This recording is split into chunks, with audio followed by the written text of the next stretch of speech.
under 500? How do you introduce a man who's 4-0 in bonus picks? How do you introduce a man who had a push yesterday? I never could answer that. So simply, here's Pete Exton.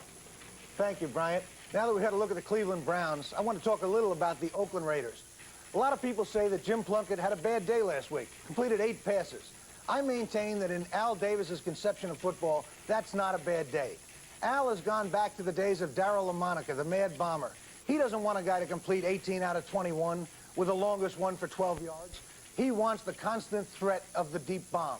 And he's got it now with Plunkett.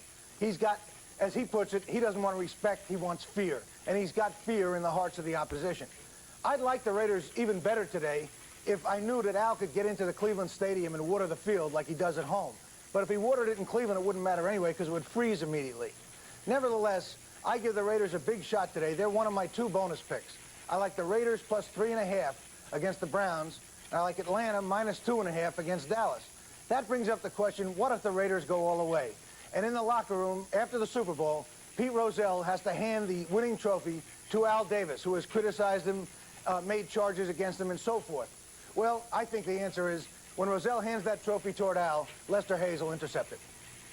Lester Hayes just might. He's coming off a big week. Last week against Houston, Lester Hayes, 2 sacks and 2 interceptions. And how cold is it in Cleveland? Well, you've heard of bands warming up, right? Well, when the band in Cleveland warms up, the band in Cleveland warms up. By jumping up and down, it is bitter cold, and that's what the Raiders and Browns have to face. Big ball game on tap. We'll be back with you at halftime with highlights. But right now, we're getting set for the kickoff. NFL 80 continues. We go down on the field right after these messages from your local station. BJ Hires. The championship town, and we're going to bring the world championship back to Cleveland where it belongs. And Channel 3 gives you the best seat in the house as we bring you every Browns game the rest of the year. Plus, highlights and interviews on Action 3 Sports. You've got a friend. 1980 AFC Divisional Playoff game is brought to you by Natural Light Beer. Taste is why you'll switch to Natural Light. By Allstate Insurance Company. You're in good hands with Allstate. By Exxon. We're Exxon, working on energy for you. And by Dodge, with the new 6-passenger Dodge Aries K and the new Ram Tough Dodge pickups and vans.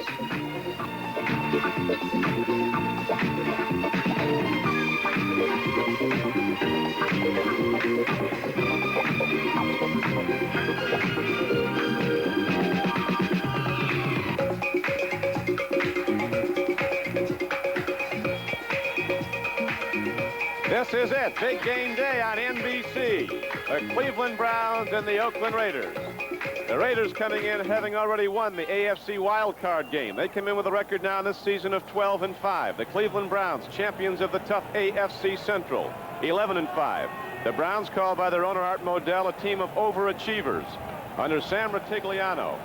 You very seldom, John, hear any players speak as glowingly about a head coach as do the Cleveland Browns as Sam Rutigliano. Well, Don, I think he has turned it around so convincingly in such a short period of time. He's the sort of fellow that the bigger the game, the more enthusiastic he is and the more he gets you ready to play it. I don't think he's one of those who concerns himself with worrying about the outcome so much as preparing his group for the game itself. And I'd say on the other side of the coin, Tom Flores does the same thing, and the personality of the 2 teams is such, I think it's a good indication of why they're here. Well, Flores has done a great job, too. You don't hear enough about Tom Flores in his 2nd year as the head coach of the Raiders, but in all those great seasons, the Oakland Raiders have had 16 consecutive winning seasons. No team in the National Football League has done that in the history of the league. Flores has been the offensive coordinator. He's planned all the game plans over the years, the recent years, and now he's the head man. The Raiders are ready, you can be sure, and so are the Browns. Wind chill, minus 30-some-odd degrees, 37 at the outset. The up back takes the kickoff. Doesn't get too far with it. Todd Christensen got the ball. Got across the 30-yard line to about the 31.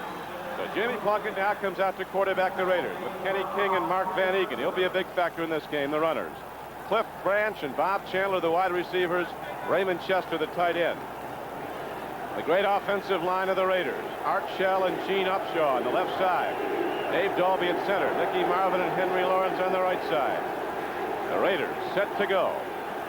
First play from scrimmage. And they are starting up early in Cleveland. An unbelievable following of the Cleveland Browns. It's rejuvenated this city, picked up the whole community. The Browns are the heroes of Cleveland, and right now the Brown defense doesn't give much up, nor does the playing field, which is rock hard. As the Raiders go to Mark Van Egan, and he got ahead for maybe a yard. See where they have it spotted. He got to about the line of scrimmage. Cleveland young on the defensive line except for Alzado. Marshall Harris and Henry Bradley, the nose tackle. Along with Alzado, good linebackers in Charlie Hall, Robert L. Jackson, Dick Ambrose, and Clay Matthews. Bolton had a great year at the left corner. Burrell's a young player on LSU. They liked him a lot. Darden and Scott, the safeties, experienced and good. Second down and over 9. Plunkett stands in, lets it go long, and Jim Plunkett wasn't anywhere close to his intended receiver. He was looking at Kenny King coming out of the backfield. Don, I think you're going to see an awful lot of things change throughout the course of the game as the players realize how good their footing is, or on the other side of the coin, how poor it is. The type of patterns you're going to see run are the type that don't take a lot of movement, not a lot of pattern running, anything where a guy gets going in one direction, across the flow, keep the defensive backs making their movements as sharply as possible, because you're not going to have any footing. That's all there is to it.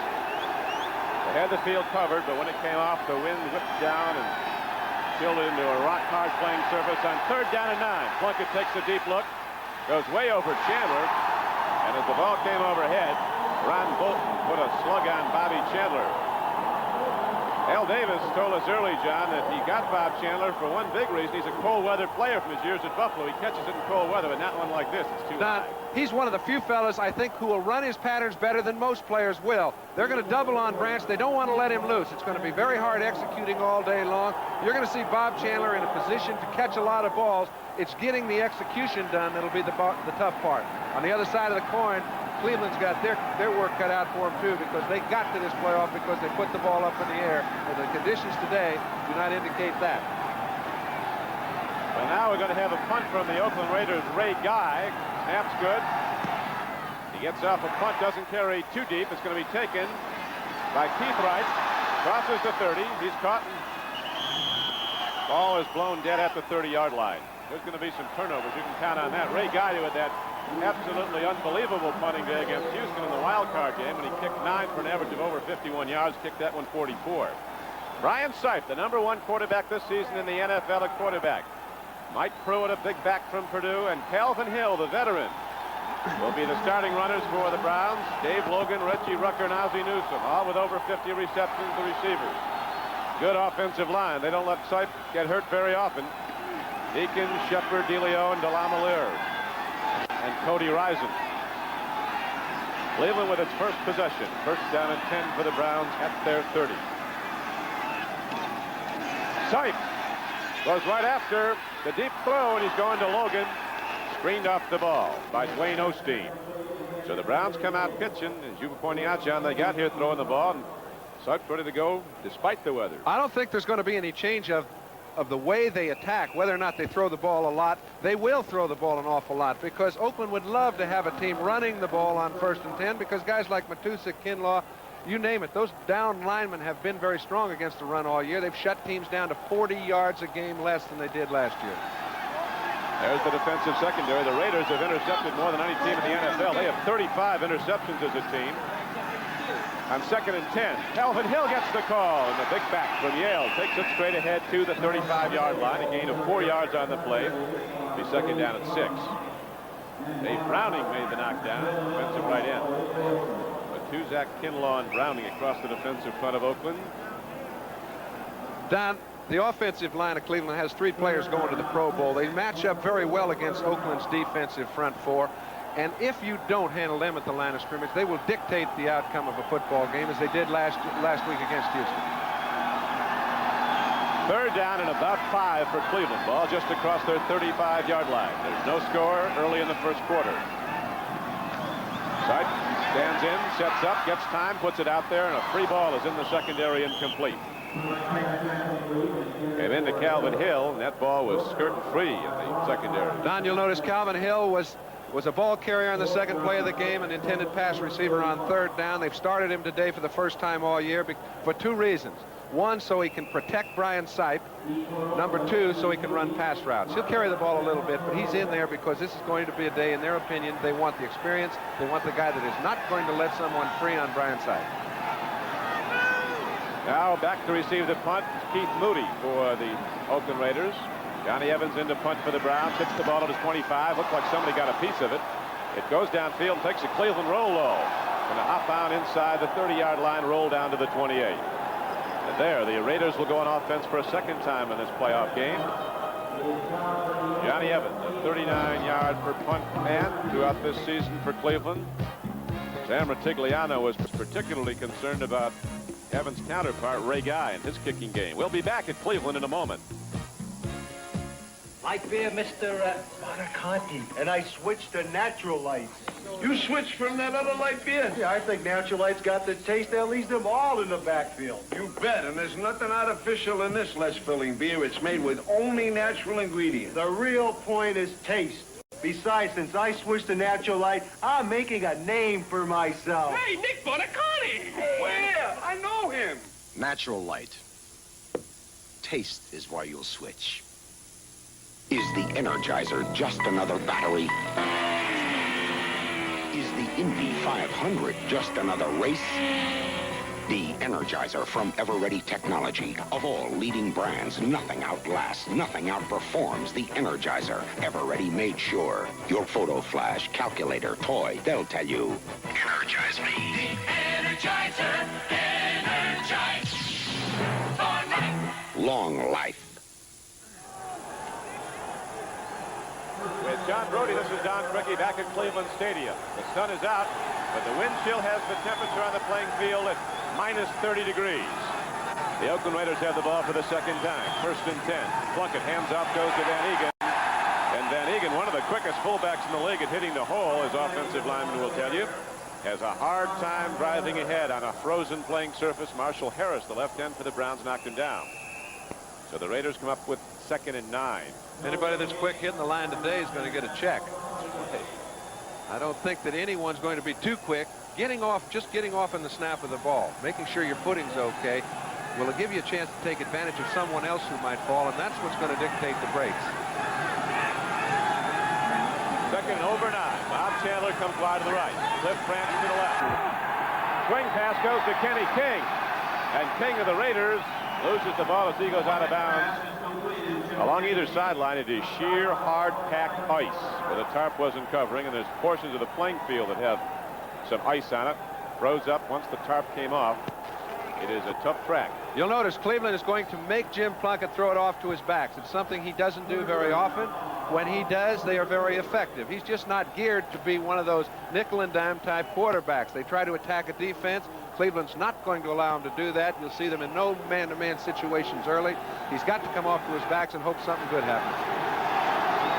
Arthur Whittington is now in the backfield of Oakland, along with Van Egan. 3rd down and 5 for the Raiders. Plunkett lets her go long. Chandler going for the ball. It's intercepted by Cleveland's Ron Bolton. He was their leading interceptor this year. That was his 7th, so the Browns get the first turnover.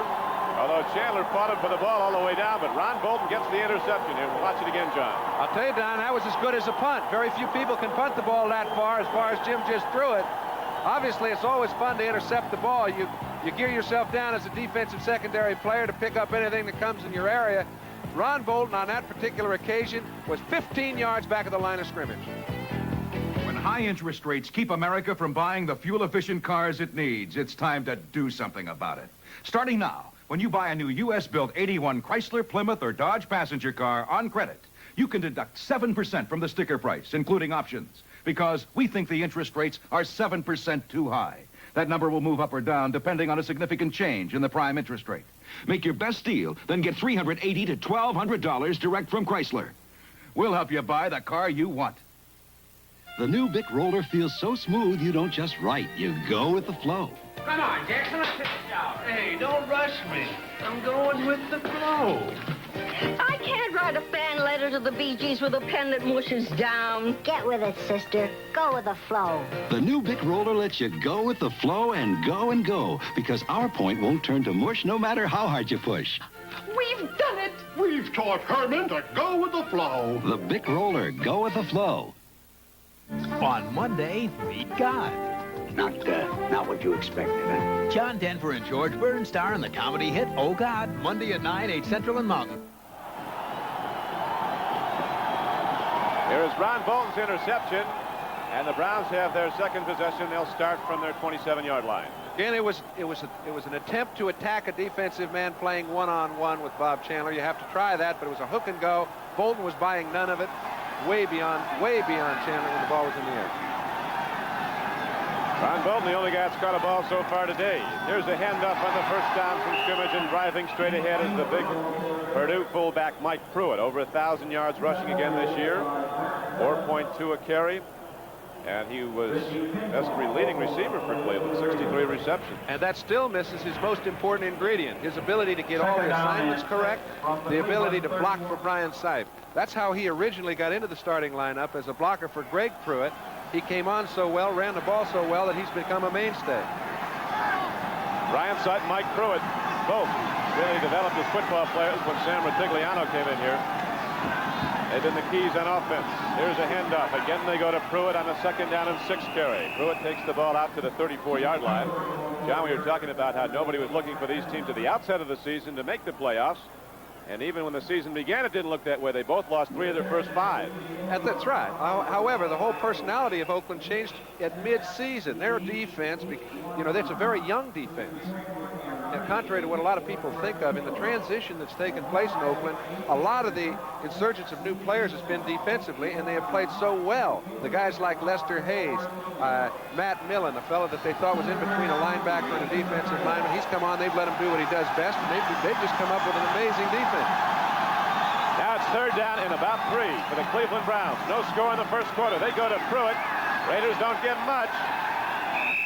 He had to drive the ball out to the 37-yard line, and we'll see if he got there as they unpile. John, what about the football in playing conditions like this? Is it hard enough? They could play without it. I mean, it's very hard to hang on to, obviously. Now, it's like a brick in certain conditions, and they will try to throw the ball around because Cleveland has to do that. They've got a first down. Excellent offensive line search. Got them that. Right now, when Sipe can throw a little screen, if he can run some draws, anything that's misdirection, don't make anybody change their own direction, but get the defense to change theirs. Sipe is a master at dinking and donking the ball around the infield, and if there's an edge, he might have it. That was our first down of the game. Brian Sipe sets down the Cleveland Browns at their 37. No score in the first quarter. Sipe sets up, looking long, guns it over the middle, and Dave Logan had the ball and lost it. Now, Logan's one of the most sure-handed players in the league. You saw he was unable to take it. Don, you can't catch the ball in your hands. The ball is too hard. It feels like a frozen puck to any wide receiver at this time. If they can catch the ball in their body, they're okay. Now, this fella his whole personality is to catch the ball in his hands. Rather than put his hands out after the ball, he's got gloves on. He's trying to make sure he can cradle the ball. It hits him in the stomach, coming a little harder than he hoped. They have to rehuddle.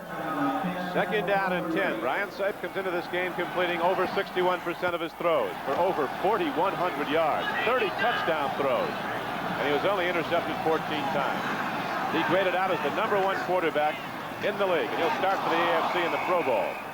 Handoff, but Mike Pruitt, coming out of his 3-point, lost his footing, goes down to the 36-yard line. He'll be 3rd and about 12. Reggie Kinlaw, a fellow from Oklahoma. Here's another young standout defensive lineman for the Raiders. He's taken that middle, handling it very well. Now, in order for anybody to do well, if you're a Cleveland offensive football player, you know you've got to handle the middle. It's Dalby's problem on when the Raiders are on offense. It's DeLeon's problem when the Browns are on offense. Ted Hendricks, Matt Millen, Bob Nelson, Rod Martin, the linebackers for the Raiders. Actually, 2 of the linebackers, Hendricks and Millen, are biggest defensive linemen. Sipe on 3rd and 12, swings it out. Calvin Hill makes the turn, but Millen catches him, the rookie from Penn State. He's the biggest linebacker in the league from a weight standpoint, 260, and next to him is Hendricks, who's the tallest at 6'7". Don, and the concern about Millen is that can he cover anyone on pass routes? That time in a 3rd down situation, they left him in the ball game. He covers Calvin Hill from the middle of the field all the way to the sideline. He's in a one-on-one situation, covers him very well, forces him to the sideline, and makes the tackle. But the Browns come up way short, and so they will go back to the punt now. Johnny Evans to hit the ball standing at his 26-yard line. Keith Moody is back all alone at the 20-yard line of the Raiders. Good snap by Sullivan. End-over-end kick that'll be tough to field, and it takes again a Cleveland bounce. Well, that one had legs on it. Down to the 9. Moody picks it up, but the Browns sweep him under. So the Raiders start out for a third time, but in a hole. There's something. They're giving the punter just a little bit too much credit. It's a 50-yard punt. Should have been caught for a 30-yard stop. That's a very important phase of this game. Get up there and catch that ball before it hits the ground, because if you don't, you might find yourself 1st and 10 inside your own 10. When I was a kid working this old gas pump, I never thought I'd be back here telling you that Pennzoil saves gasoline. But now, that same Pennzoil that protects your engine saves you gas. Pennzoil has added gas savings to their regular multi-weight oils, and they've done it at their regular price. That way, more people can afford to save gas. Gas-saving Pennzoil. Quality in every extra mile. Sayers? Hey, wait! I forgot my scrolls! Hey, wait! My scrolls!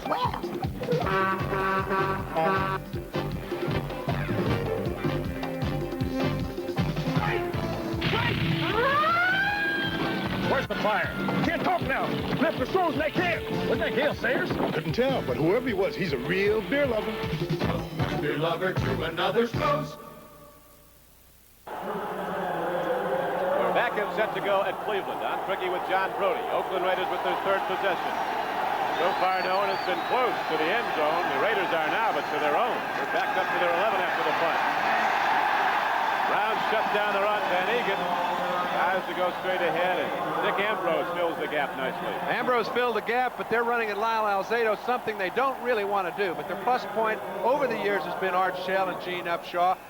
Alzado mentioned early before the ball game that whenever I play against Shell and Upshaw, I'm not the same for 3 weeks. He said, I don't know what effect it has on them, but I do know how it handles me. It's a war down there. Upshaw, in his 13th year, has never missed a game, playing in his 205th consecutive game. Handoff. Kenny King, and the Browns don't give him a thing. Browns have done well all season stopping the run. We're taking a look at Dick Ambrose. Sam Bogosian said they've got some fine linebackers, but the guy that holds them all together is Ambrose. He's always in the wrong spot if you're offensively minded. He's always sitting where your ball carrier's trying to run the ball. He's been underrated for a long period of time. Maybe that's why they're so good against the run. Ambrose has been underrated for a long time. Came out of Virginia as a 12th round draft choice back in '75, but he's been a consistent, very, very valuable player to the Cleveland defensive effort all these seasons. Now in his 6th year. Plunkett on 3rd down and 7, throws. He's got a man open, and then he loses the ball. Clay Matthews was there to hit Kenny King just as it came in. Okay, Plunkett's thrown the ball pretty well on 3rd down occasions twice. However, it's just as hard to handle as it is to get the ball there. Doesn't seem like either team is willing to suck it up and run the ball, hoping for a turnover. They both know they've got to create something. It's a healthy viewpoint, but very tough to execute. Well, the Browns defense holds again. It was a defense that gave up more yards than any defense in the AFC, but it didn't give up a lot of points. Again, let's check the punt returners. They're giving Ray Guy an awful lot of credit when the ball is as cold as it is. They're both playing 40 to 45 yards from the line of scrimmage. Under normal conditions, I can understand it, but they better get somebody up a little closer to pick off the short one. The winner of this game will, of course, be going to San Diego to play the Chargers next Sunday in the AFC Championship game here on NBC. Here is the punt. Ray Guy hits it well down the field. Dino Hall fields it back at his 40. Makes the turn to the 45, and Dino Hall, not big but very quick, takes the ball up the far sideline. And the Browns start out with their best initial field position of any of their drives, a 46-yard punt, a 7-yard return by Dino Hall. So with the wind chill in the minus 30s, we'll be returning to Cleveland Stadium after this. Allstate challenges you. Find your homeowner's insurance policy, then bring it in and compare. I personally accept Allstate's challenge. Because all homeowners insurance is not alike. Allstate could show you ways to get more for your money. Allstate's thrown us a challenge. Keep looking. Allstate homeowners insurance could give you more value for the money. So find your policy and bring it in. I found it. You found it? You're in good hands with Allstate. That's a promise. When you've got to rely on your vehicles, rely on AC Delco. Workin'. AC Delco. AC Delco for AC fire ring spark plugs, AC filters, Delco shocks, and now a battery that's even tougher than Freedom, the maintenance-free Delco Freedom 2 with more efficient starting power. AC Delco, working hard for you. For over 50 years, hard-working people have relied on AC Delco parts for just about anything that moves. AC Delco, working hard for you. Division of General Motors. Peggy Fleming captured hearts around the world in the 1968 Olympics. Now she competes again with Linda Fradiani and Dorothy Hamill on NBC's Sports World. 1980 was the first divisional title year for the Cleveland Browns in '71. This is their first playoff team since '72 when they went as a wild card. But it's been a storied tradition. Football in Cleveland, a hallmark franchise in the NFL. The great teams, the Motley and Otto Graham teams. And this stadium has been the site of some of the great games in the history of the league. Great championship games. Now with no score on the board, Brian Sipe takes a long look. He's looking at Dave Logan. Logan had the ball and lost it. With 6:48 to play in the first quarter, the Browns try to strike deep and almost succeed. Well, Don, you see, catching a football is just part of a movement. It's not a conscious thought to catch the football. You do that, it's automatic. All the intention is on a way to run your pattern and get open. Today, the game changes. You've got to put all your attention on catching the football. It's not so hard to get open because everybody's slipping and sliding out there. But when that ball gets in your area, to hang on to it is a problem. A real problem. And it's not going to get any better. The Browns now come out 2nd down and 10. First team that gets in the end zone might have won the game when this one is finally decided. Well, I think the players are getting more accustomed to it than less, and that surprises me. Sipe throws long again. Calvin Hill is out there, and the ball literally bounced off the helmet of Rod Martin. Calvin Hill, what a story he is. Came to Cleveland in '78 as a free agent after his great seasons with Dallas and Washington. And we mentioned he runs about as precise a route as any back going down the pike. They got him because they knew he was a very experienced, good blocking, good receiving halfback. And when you have a guy like Brian Sipe, to have a halfback like Calvin Hill is something you just can't replace. When you catch 50 balls as a halfback, you know you've helped some. Calvin Hill has been a great one. 6 touchdown receptions this year for the Browns. They call him the pinch hitter. He comes in and hits the home run for him, making those receptions. 3rd down and 10. Sipes only completed 1 of 6. Look at the interception by the great Lester Hayes. The man's a phenomenal football player. Lester Hayes with his 16th interception of this season. He had 2 last week and 13 in the regular season, and he had 4 other ones that were negated by penalties. Don, when you see Lester Hayes, he's playing bump and run. Now, if you're a quarterback, you say, hey, he's playing bump and run all over the field. I've got to be able to get to Reggie Rucker. He's got him one-on-one all over the field. He might even fall down. Lester Hayes intimidates people. It's why he's gained 13 interceptions this year, is because teams are reluctant to let him get away with that. However, he's winning at his own game, having the greatest year of any cornerback for several years. He and Hendricks have been so outstanding, the Raiders have just gone with him. Well, they challenged Lester Hayes, and they came up empty, and now the Raiders have the ball back. An interception each way so far in the game, and a 1st and 10 play. Robert L. Jackson comes in and makes the stop on Kenny King. You remember Ron Bolton had the interception earlier. Game clock down to 6:20 to play in the first quarter. No score on the board or anything close to it so far. You see King running back to the huddle almost as hard as he ran to the line of scrimmage. I tell you, they're trying to stay warm, trying to pump themselves up, trying to convince themselves it's not cold out there, and it's a hard thing to do. They trucked some heated benches in from Philadelphia.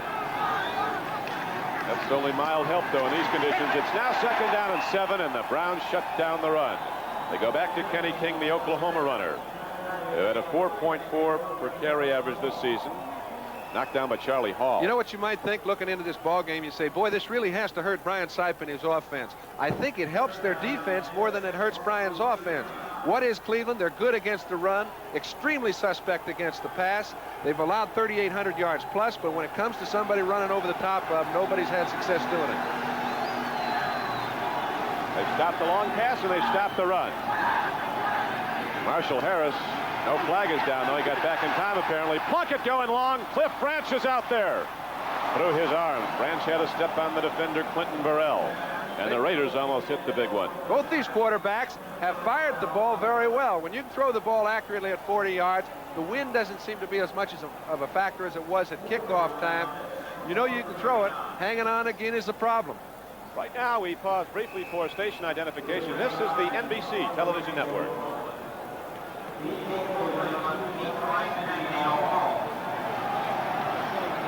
With John Brody, this is Don Criqui. Mike Adamle also with us here at Cleveland Stadium for this AFC playoff game. The Oakland Raiders and the Cleveland Browns scoreless in the first quarter. 5:14 to play in it. As the Raiders punt again. Ray Guy didn't get this one downfield too far, but they're all so tough to handle, and the Browns won't challenge the ball. They'll let it roll dead, and it goes down at about the 30-yard line of Cleveland.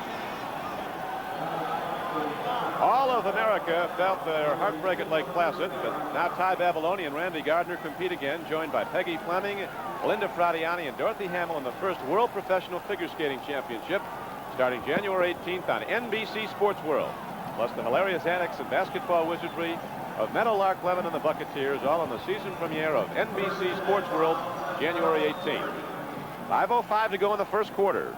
The Browns with the ball again, this time starting out at their 30. That was only a 31-yard punt by Ray Guy.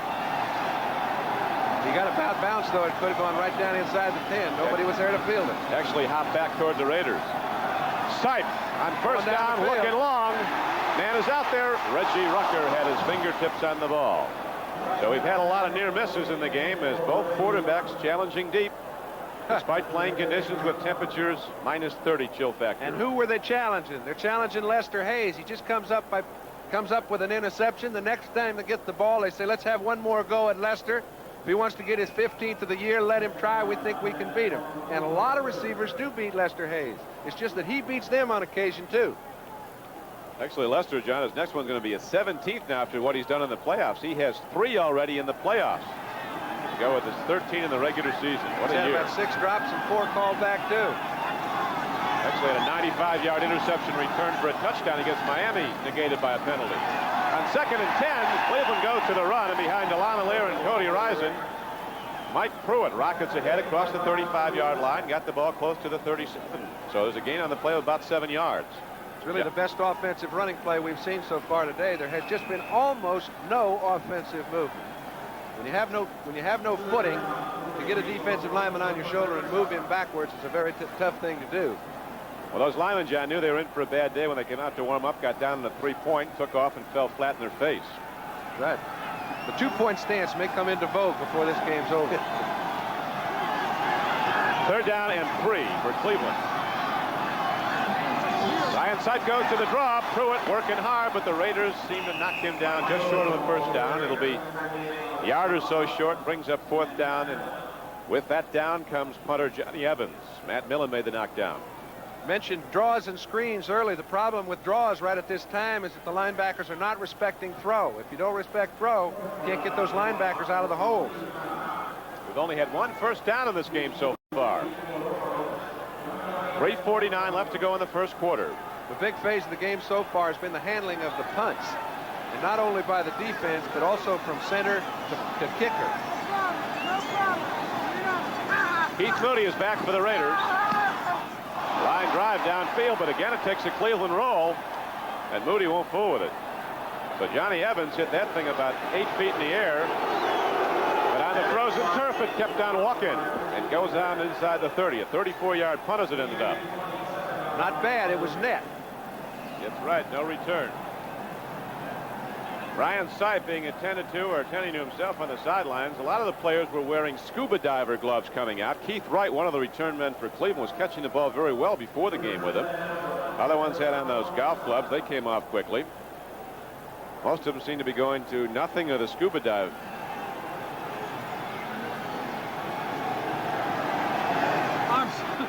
Right now it's going to be 1st down and 10 for Oakland. Handoff goes. Kenny King breaks it, gets across the 30 and out to the 32-yard line. So the Raiders come out with a slant run. And King does well. Clarence Scott, the strong safety, made the knockdown. Kenny King, one of those Houston Oilers who came to Oakland. I'm waiting for some to break, Don. I know it's very difficult to move the ball as we see Kenny King pick up a 6-yard gain, which is a pretty good 1st and 10. I think something's about to break. Very few defenders have fallen down, and the receivers are having all the problems at the moment. I don't think that'll last. It's 2nd down and 5. Raiders try to run again, and nothing's there. They've had one interception for each side. Ron Bolton picked one off for Cleveland. Lester Hayes got one for Oakland. No fumbles yet, though, but there's going to be some, you can be sure. If there aren't, it'll be a surprise to everyone. Looks like a jump center in the middle of the line. Everybody standing straight up. Very difficult to make movement anyway. Bob Chandler comes out wide right now. Cliff Branch, who went deep and almost made a connection earlier, is wide left on a 3rd down and 3 play. Plunkett looking at Chandler. Now throws over the middle to his tight end, and the ball is caught and lost. Raymond Chester had it at the 42-yard line and lost it. Tom Darden popped in the free safety, 27. All right, Tom Darden hasn't had a lot of action all year because people have not tried to pick on him. The personality of Oakland is to throw the ball deep. They haven't done an awful lot of it except on the outsides all day long. They get Raymond Chester open. Plunkett finds a way to get him the ball. But any contact that's made as the ball gets there, you can't grab a handle. There's no way to keep that ball when you're hit. No way at all. Now they put back 2 punt returners, Dino Hall and Keith Wright. Ray Guy set himself up at his 20. The footing's so tough. Moving into the ball just to strike it. Browns came close to a block. Wright takes it in those scuba diver gloves back at the 20. And here he comes upfield. He's got a chance. He strikes Grayson. Finally knocked down the 39-yard line. Wright had beaten that last man. He'd have gone a long, long way. As it was, he returned to 19 yards. 1:55 left to play in the first quarter. They get everybody caught, Don, coming straight up the middle. They just sealed off a little bit to the outside. Wright's trying to find a hole. Can't find it quite well enough. 46-yard punt, 19-yard return. Derek Jensen finally made the play. Keith Wright had to be helped off the field after the play. You're playing on concrete out there today. 1:55 to go in the first quarter. No score on the board. The Browns, champions of the AFC Central, line up again. 1st and 10 at their 40. 2 wide receivers set to the right. 2 big backs behind Sipe, Pruitt and Calvin Hill. Sipe takes a look, throws over the middle, and Reggie Rucker makes the big play for the Cleveland Browns down to the Oakland 40. Again, Don, we mentioned I'm expecting something to happen offensively because I'm surprised the quarterback has not had the problem holding onto the ball and delivering it that the receiver has, catching it and holding on. And when the quarterback can throw it throughout the period of the day, the receivers will find a way to get their hands on it and keep containment. Both quarterbacks have thrown the ball pretty well. Sipe is not having any problem with his grip, but if you don't have a problem with your grip and you can get back and set up, you can find a receiver. Well, that was the biggest offensive gain of the day, a 20-yard completion. Now, the Browns go to the run, and Pruitt takes it off tackle inside the 40 down to the 38-yard line. Don Cockcroft, the kicker for Cleveland, playing in his 6th playoff year. 13-year veteran was talking about kicking conditions on a field like this. He said one thing is you don't get the long field goal. The ball doesn't travel far. No, it won't. You'll notice on the punts, those balls are going 12 yards sometimes and starting to run. Ray Guy kicked 2 over 40 yards, and those are horrendous boots in this weather.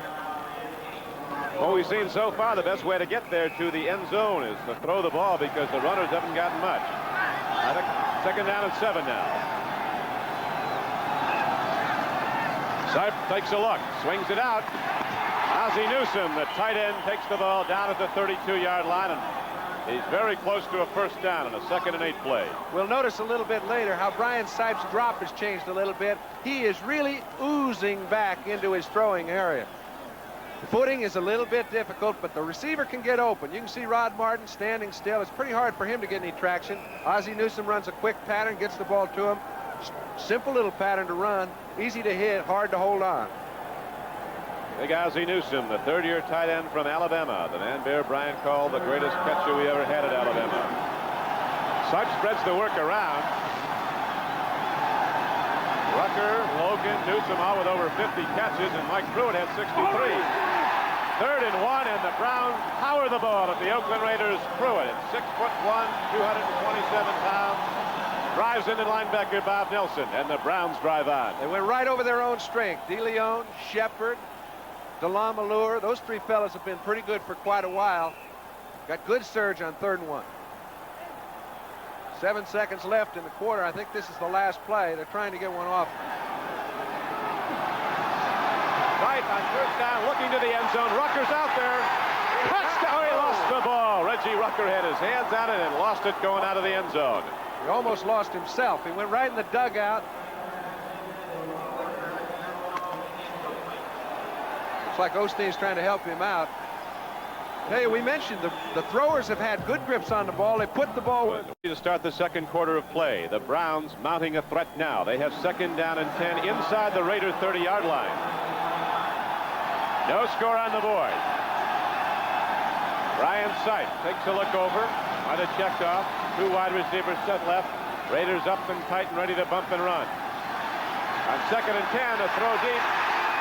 Ozzie Newsome heading for the end zone with the ball, as you see, comes in high. Strong safety Mike Davis running with him for Oakland. Don, again, a crossing pattern. They're putting Mike Davis in an awful bind. They're leaving a free safety back there for Oakland is. But when you have to cover Ozzie Newsome all over the field, if he finds any segment of that field where he can get a little bit of footing, and the players are getting a pretty good feel of that situation now, in the middle of the field there are places where you can plant and break away from a defensive back. That's an awful tough assignment. They've tried to come to Newsome a couple times, haven't been successful yet, but they're going to keep going at it. 2 for 6 on 3rd down. It's now 3rd and 10. At the 29.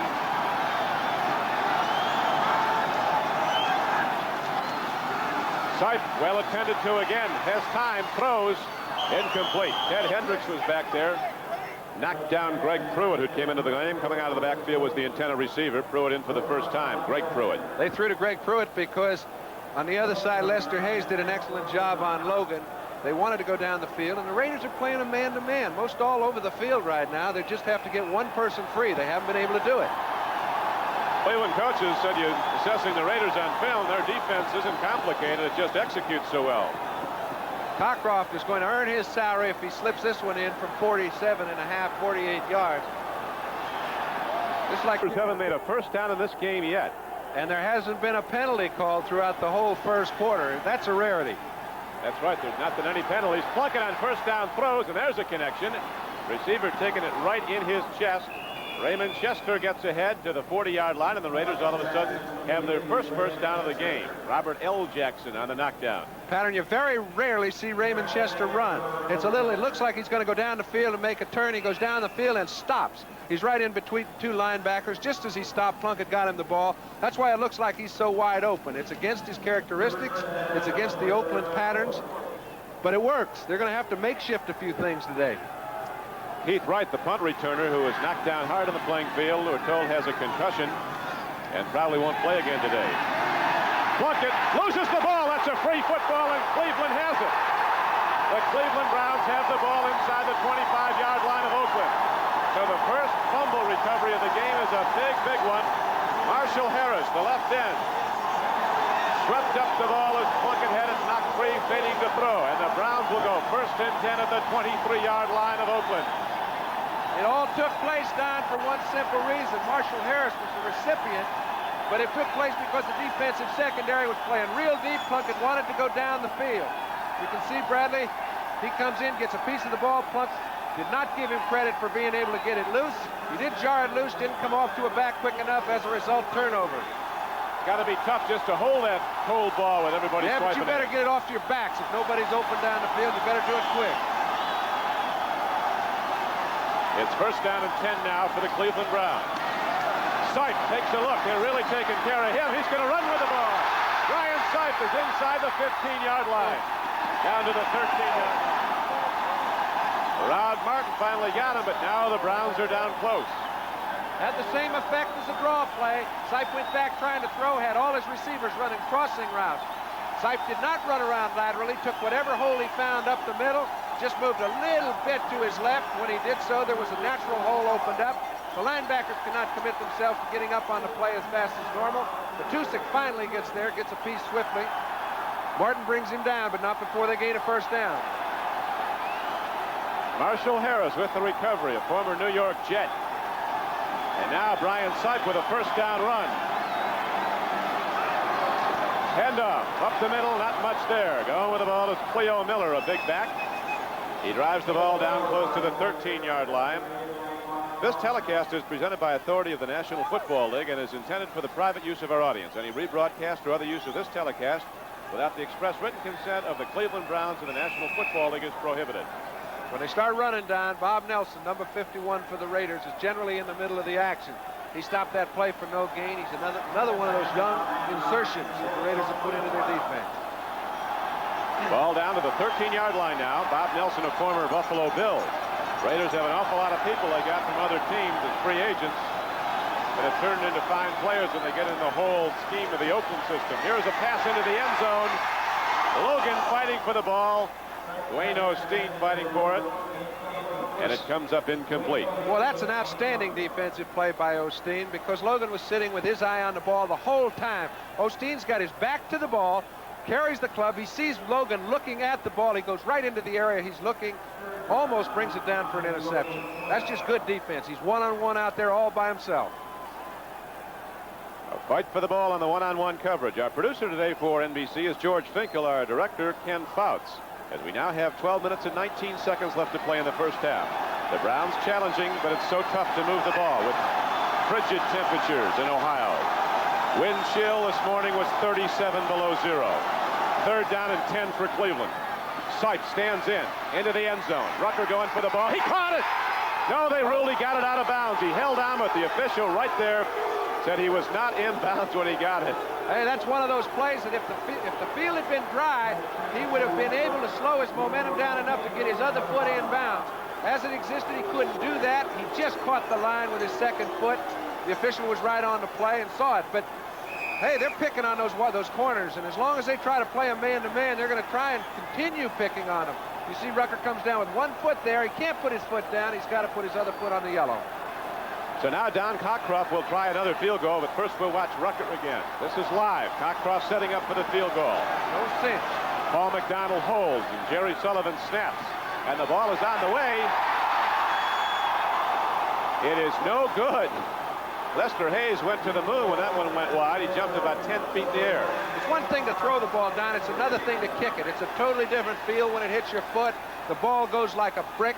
We've seen punts have problems. We've seen two chances for field goals have problems, and the score remains at 0-0.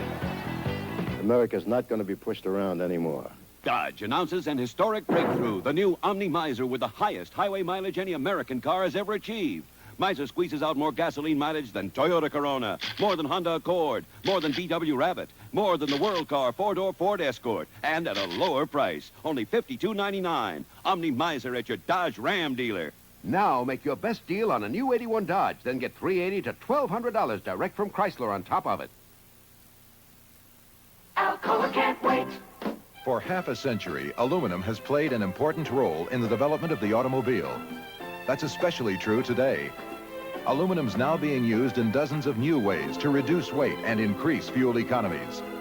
There's a real demand for the lean and lively cars of the 80s, because the more aluminum we put into them, the more MPGs you get out of them. We can't wait for tomorrow. Alcoa can't wait. Next Sunday, it's the AFC Championship as Dan Fouts and the Aerial Express of the San Diego Chargers take on the winner of today's game. See which team will achieve the title as best in the AFC and gain entrance into the Super Bowl. Next Sunday on NBC.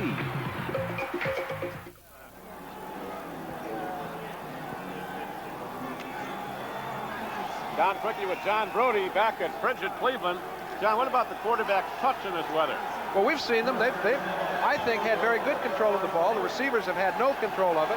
As a result, you need both ends to make things come into a good result. We see Van Egan trying to get somewhere at the line of scrimmage.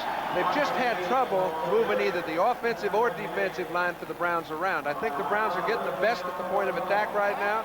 As a result, they've had a little bit better field position, but no score has resulted. It's going to be tough. Senior members of the National Football League, Don Cockcroft, has had his problems. He was troubled with a sciatic nerve problem earlier. Played well late in the season, and today, this cold, cold ball hadn't been responding to his ticking touch. It was 0-0.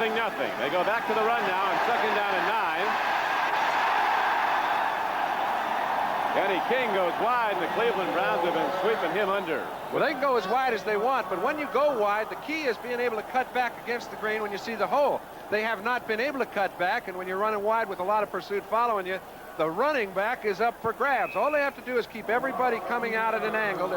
They'll eventually run him right out of bounds. Brown offensive line has been moving the ball pretty well at times. Oakland has had virtually no success running it. Brown defense has been taking away the Raiders' gusto with the run. Now Plunkett's going to try to throw it. Put it way up for grabs. Clinton Burrell goes for the ball and can't hold on. Cliff Branch was downfield. Wasn't anywhere near him. Burrell had a short play on it, but it's so hard to hold on to. That thing came down like a 12-pound. Branch got very lucky right there because he could not find the ball, was going over to Burrell trying to defend the play, and had no attention on the ball. He knew that it was a possible interception. He was just trying to break it up and didn't get a call. Keith Wright going off suffered the mild concussion when his head was banged off the playing field on a punt return. Dino Hall's the only man back now for Cleveland as Ray Guy sets to punt. 4th down and 12. Ray Guy back at his 5-yard line. Browns are getting people close to Ray Guy, and now they drop 2 more back. High punt didn't carry very far. Dino Hall from his 46. Dino Hall breaks through and gets out to midfield. He fumbled the ball, though, Don, and I don't know who came up with it, but I think Cleveland retained possession. The ball and the weather are great adversaries as much as the Raiders and Oakland are to each other. A 36-yard punt by Ray Guy and a 5-yard return by Dino Hall. So the Browns will get the ball back when we return. 1st and 10 at the Oakland side of the field. It's midnight, and you lost your traveler's checks. My name's Keegan. Where's my money? Because they're Citicorp traveler's checks, we can get you an emergency refund through Western Union. 7 days a week, 365 days a year. Citicorp. America's leading banking institution worldwide. Thanks. Take advantage of our size. Looks like rain. Travel the world with us. Citicorp traveler's checks. After 3 generations of cops, there's finally a lieutenant in the Pinelli family. Looks like a stroll-light night. Looks like a stroll-light night. Looks like a stroll-light night.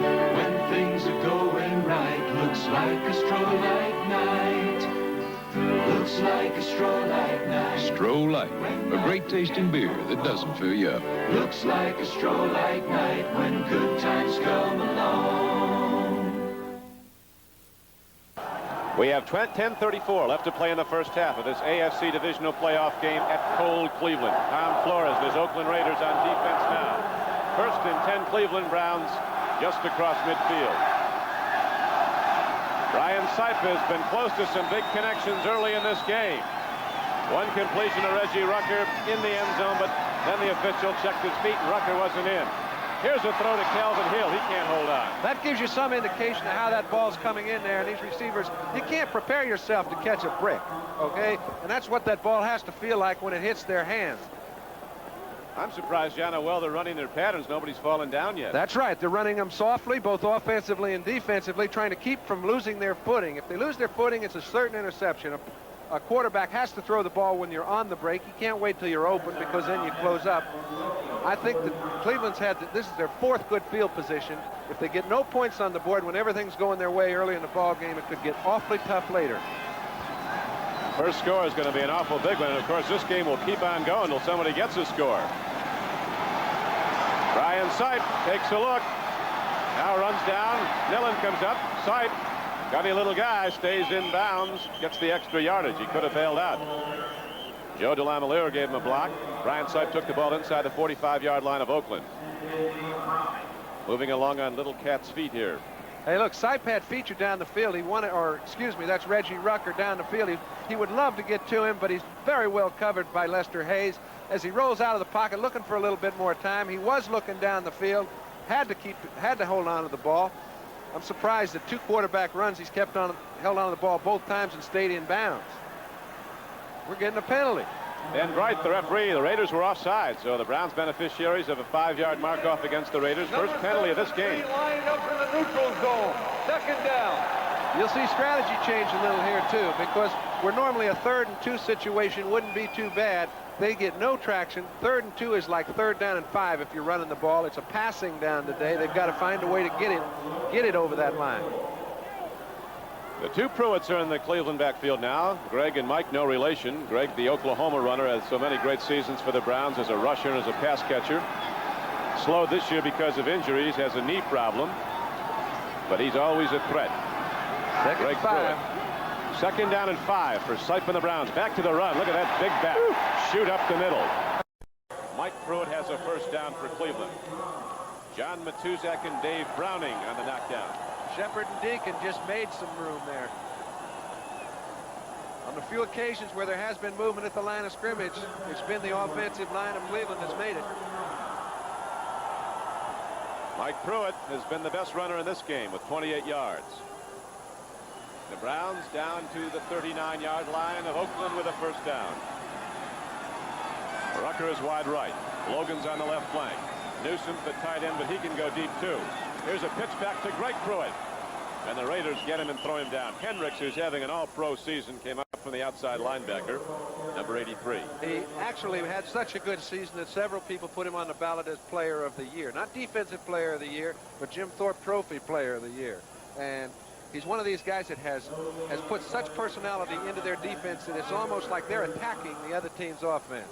He's freelanced most of the year. Charlie Sumner's kept everything simple for everybody else. He and Lester Hayes have just made so many turnovers. It's kept everybody off balance.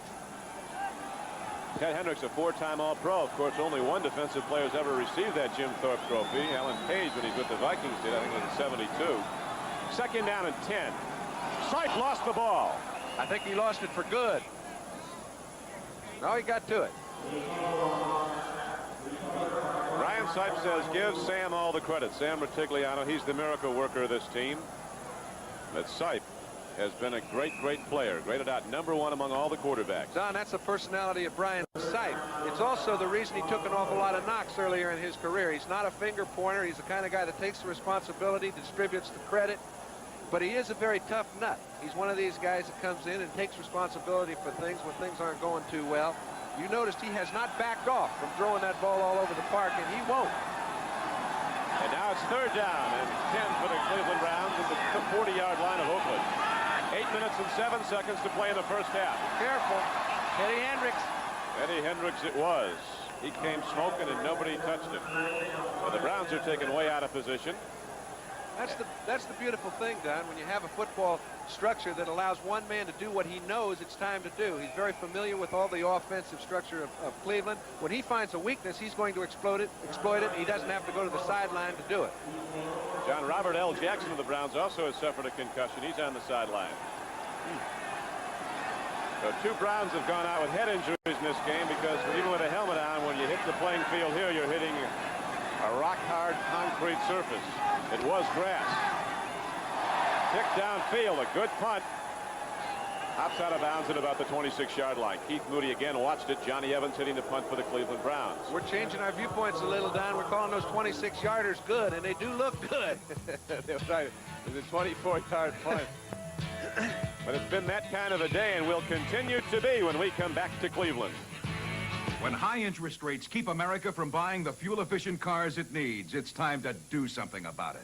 Starting now, when you buy a new U.S.-built 81 Chrysler, Plymouth, or Dodge passenger car on credit, you can deduct 7% from the sticker price, including options, because we think the... Tom Flores and Sam Bogosian would rather be in Oakland, but they're glad to be here in the playoffs. Flores. You don't have your druthers when you get here. You just suck it up and go. 1st down and 10 Raiders. No score on the board with 7.5 minutes to go. And again, the Raiders go nowhere on the run. Art Van Egan got the call. Cleveland's got them playing the game they want them to play. They've got them running the ball on 1st down. When you do that, Cleveland will stuff you. They haven't been effective throwing the ball. They've only picked up 1 first down in the entire 1st half. When you get out 0-0, when you picked up 1 first down, you're very lucky. I hope that guy with the hood on doesn't get his number called to go into the game and take him about 5 minutes to get out all that stuff. Plunkett swings it out. Van Egan has the ball. Across the 30, the Browns really come up and strike. Charlie Hall and Bill Cowher on a 2nd down and 8 play make the knockdown at the 31. You notice when they've thrown the ball off to their backs, they have had a little room to run after they catch it, because when you drop into your secondary drop, you can't get good footing, so you can't get up on Van Egan swiftly. He gets the ball, and he's got a chance to diddle and daddle, make 4, 5, 6, 7 yards. They haven't made many first downs, only one, as we mentioned earlier. And I think if they're going to be effective, they're going to have to start throwing the ball to their backs. Well, let's see what they go to now. It's 3rd down and 3 for Oakland. No score on the board. 6:23 left to play in the first half. Plunkett takes a look. In the flat, he's intercepted. This will go for a touchdown. The ball is picked off by Ron Bolton. And into the end zone he goes. His 2nd interception of the day. And the defense comes up with the first score of this football game. Ron Bolton with his 2nd interception in the flat. They were going to Bob Chandler. Bolton took it, had a clear track into the end zone. Kind of throw you really want to stay away from. The sideline throw when you've got a man like Bolton who was just standing back there biding his time. It looked as if Chandler was the man to go to. He did not come out of his pattern well. As a result, it's 6 points for Cleveland. Plunkett goes back to throw the ball. He's trying to look off the secondary. As he comes out, there's no defensive linebacker in the area, but he didn't see Bolton. Bolton was standing waiting the whole time. As soon as that ball was delivered, watch Chandler come out. He kind of comes out and rolls into his pattern. Most of his patterns are crisp. He doesn't see Bolton coming right from behind him, or he'd have been in the way of the ball. They can't get it over for the extra point, though. Still 6-0. Boy, it's really been affected on the placements. Don Cockcroft with 2 missed field goals and now a missed extra point, just didn't get up in the air. The return by Ron Bolton was for 42 yards on the first score of this game. So with 6:10 to go in the first half, the Browns have cut off the Schneid. The world of business machines. A confusing tangle of equipment, capabilities, and promises. But out of it emerges Exxon Office Systems Company. Quix, the intelligent typewriter that speeds typing of information. Widec word processors that change, rearrange, and store text. Quip machines that send and receive documents by phone. Now all of them have the commitment of one of America's largest corporations. Introducing Exxon Office Systems. Gordy, who? You switched to Natural Light. Sure, Natural Light tastes better to me. That's why I switched. And it's all natural ingredients. Tell me, Gordy, now that you've retired, life's a little more peaceful, huh? Much more. 2 Natural Lights, please. Give me a check. Check. Natural Light. Taste is why you'll switch. I'm learning to take it easy. Him too. Check.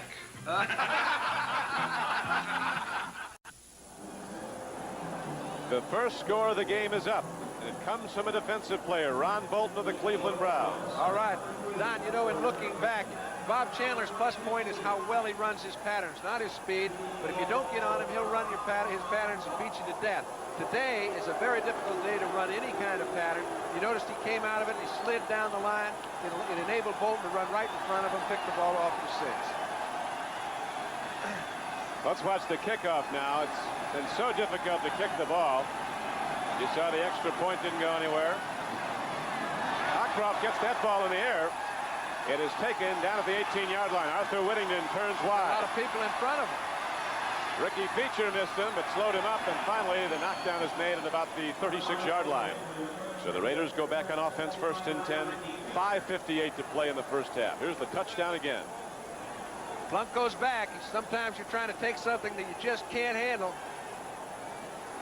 That kind of mistake dictates the outcome of playoff games.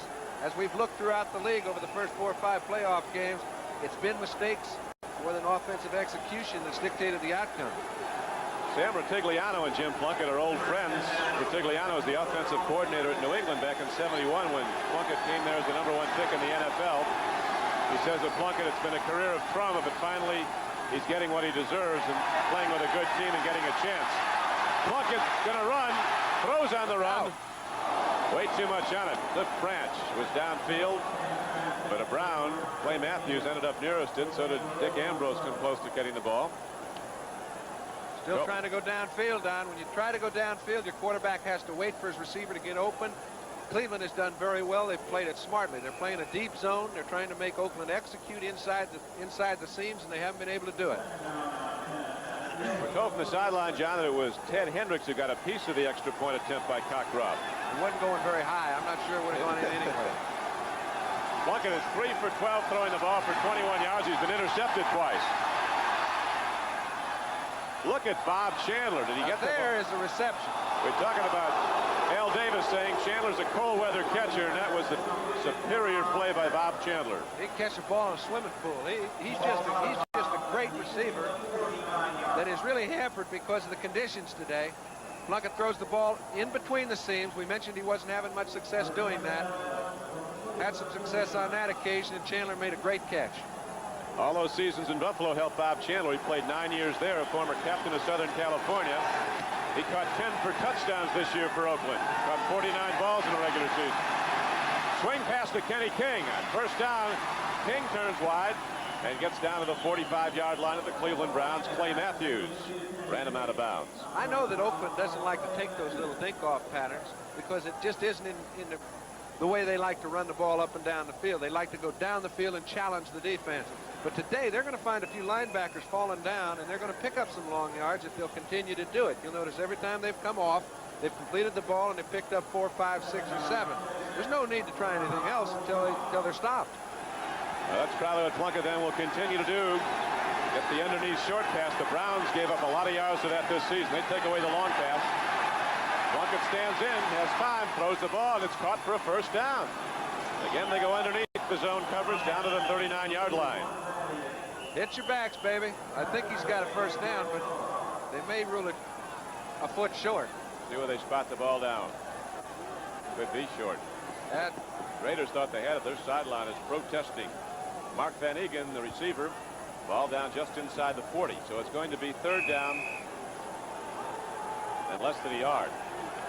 Game clock, 5 minutes to play in the first half. Cleveland Browns lead 6-0 on a 42-yard interception return by Ron Bolton, who's intercepted 2 today for Cleveland. Now it's up to their offensive linemen. They haven't been able to get much surge so far in the ball game. They've got to get them a foot. You look through these stands, it appears the no-shows are non-existent. Everybody's here. Over 80,000. Good play by Jim Plunkett. Mix up in the backfield. His running backs never did get a clean slate at the ball. He took it, jumped over the center for a first down.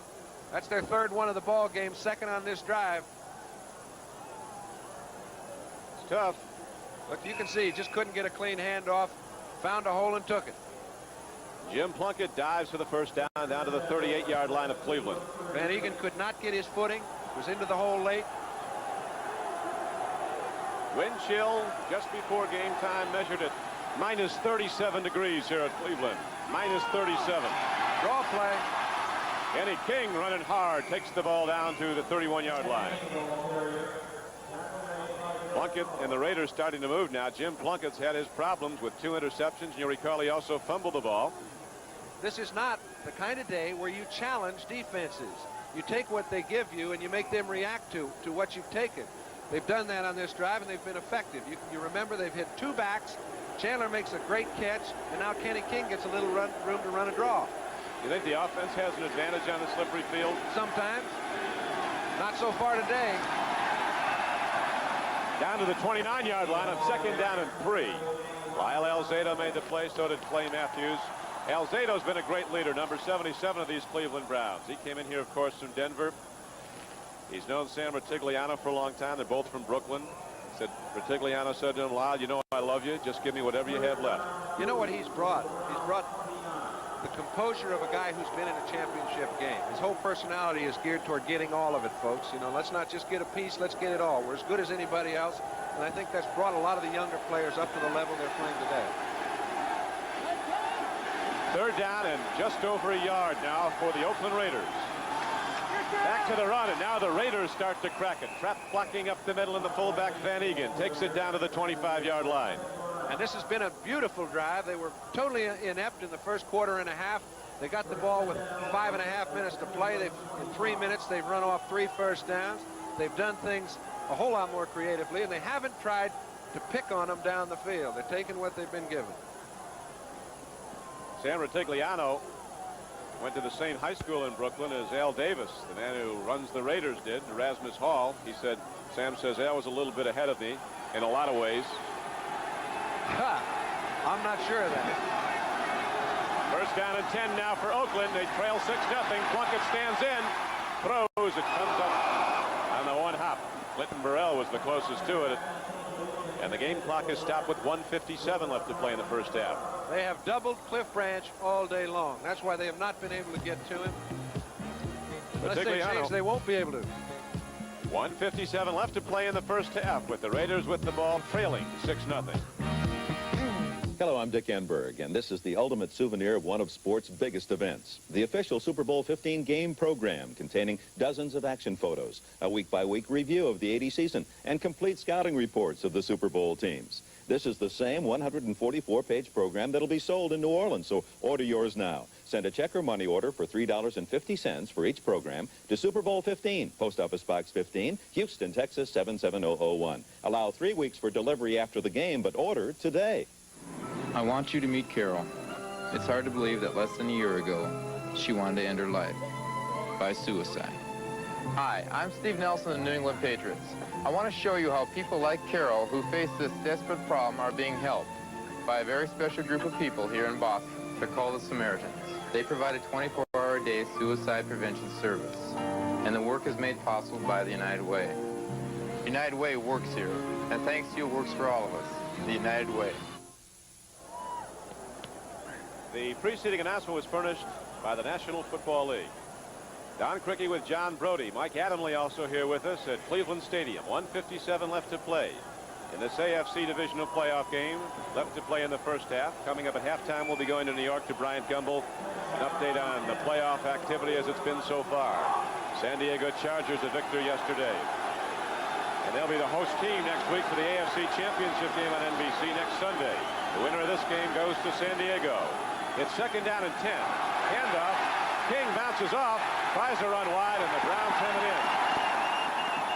Clay Matthews finally caught him and knocked him down. A former #1 draft choice of the Browns out of Southern California. Third-year linebacker. Browns have good linebacking. So do the Raiders. And boy, they've got everything going for him today, Don, because when a man breaks a tackle at the point of attack and he starts going laterally, any sort of pursuit is going to catch him because he can't turn up. He can't get any strength going forward for himself. He can't get his shoulders going forward. He can't get his foot in any kind of placement to take on a linebacker. He's at the total mercy of the linebackers. And now it's third down and 13 for Oakland. Branch and Chandler are both wide right. Here's Kenny King coming in motion to the near side. Plunkett stands in. They're giving him more time now.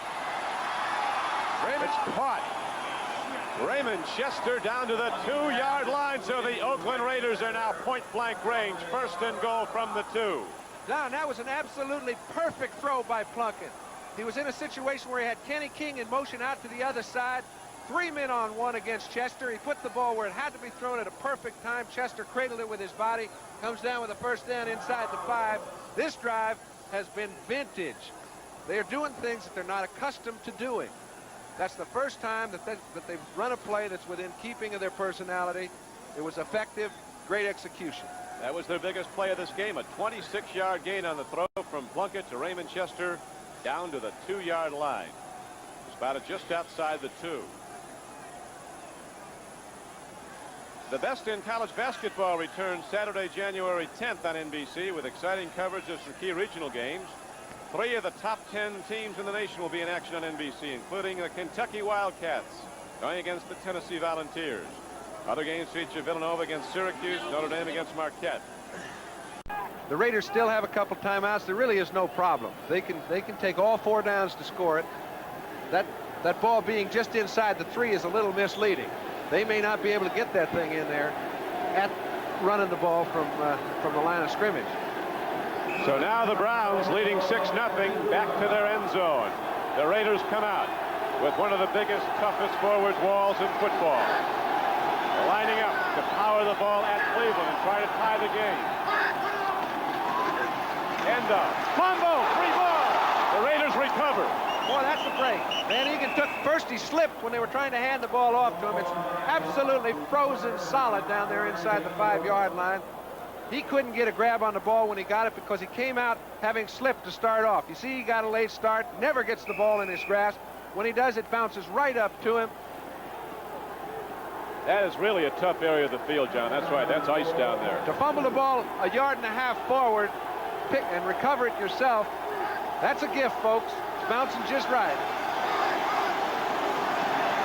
Plunkett has a problem, throws it away in the end zone. Derek Ramsey was somewhere near the ball, but a blitz was coming. That's a good play by Clarence Scott, Don. Don Goody coming on the blitz, number 50.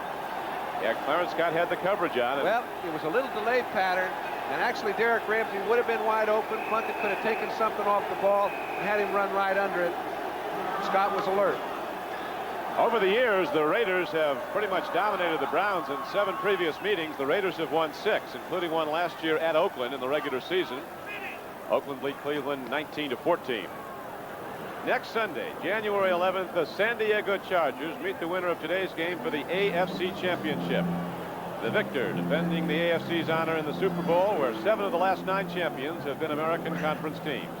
NBC's coverage of the American Conference Championship game next Sunday begins at 4:30 with NFL 80. Join host Brian Gamble for an inside look at the AFC Championship game.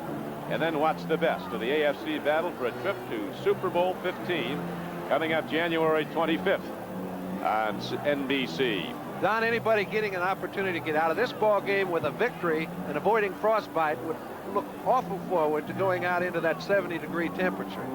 I'll tell you, these fans are playing hurt, too. That's going to be tough in there. I'll tell you, there aren't many empty seats, though. Virtually none. Over 80,000.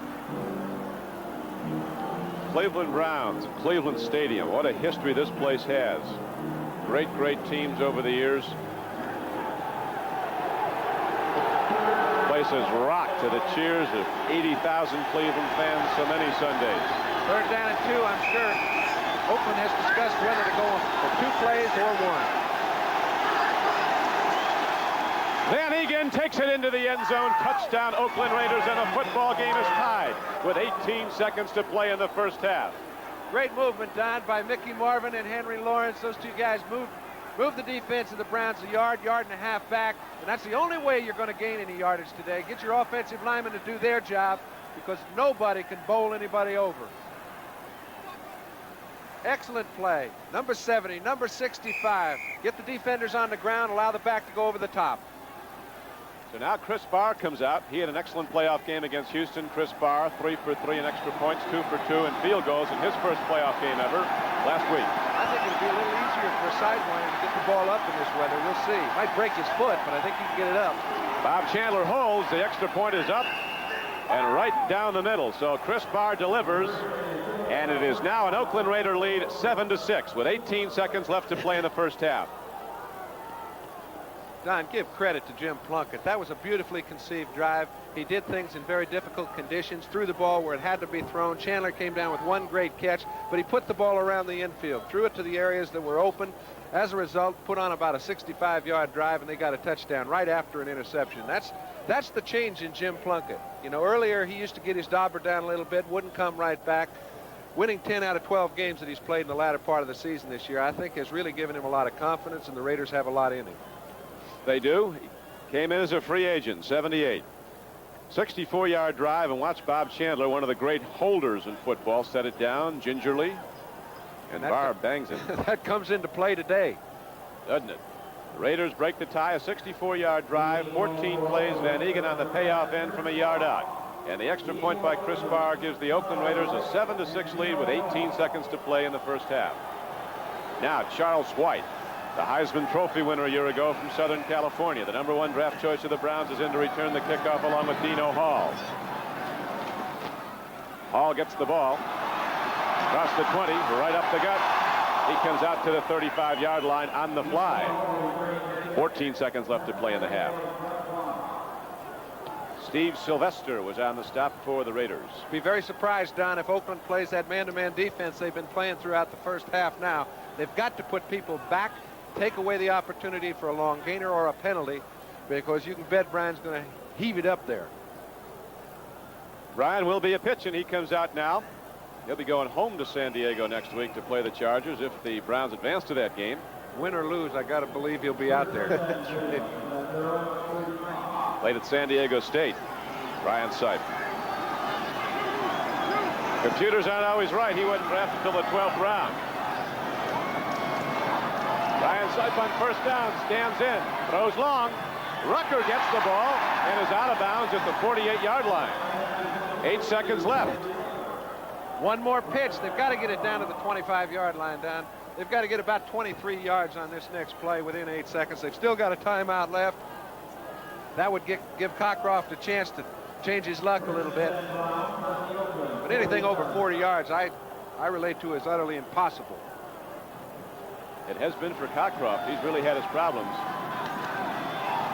Barr hit it, sidewinder, no problem on the extra point. 7-6, Oakland leads. 6 seconds left in the half. As Sipe throws long. Logan's going for the ball. Lester Hayes intercepted another one. The man is absolutely phenomenal. 17 interceptions he has this season. 4 in the playoffs. Lester Hayes of Texas A&M.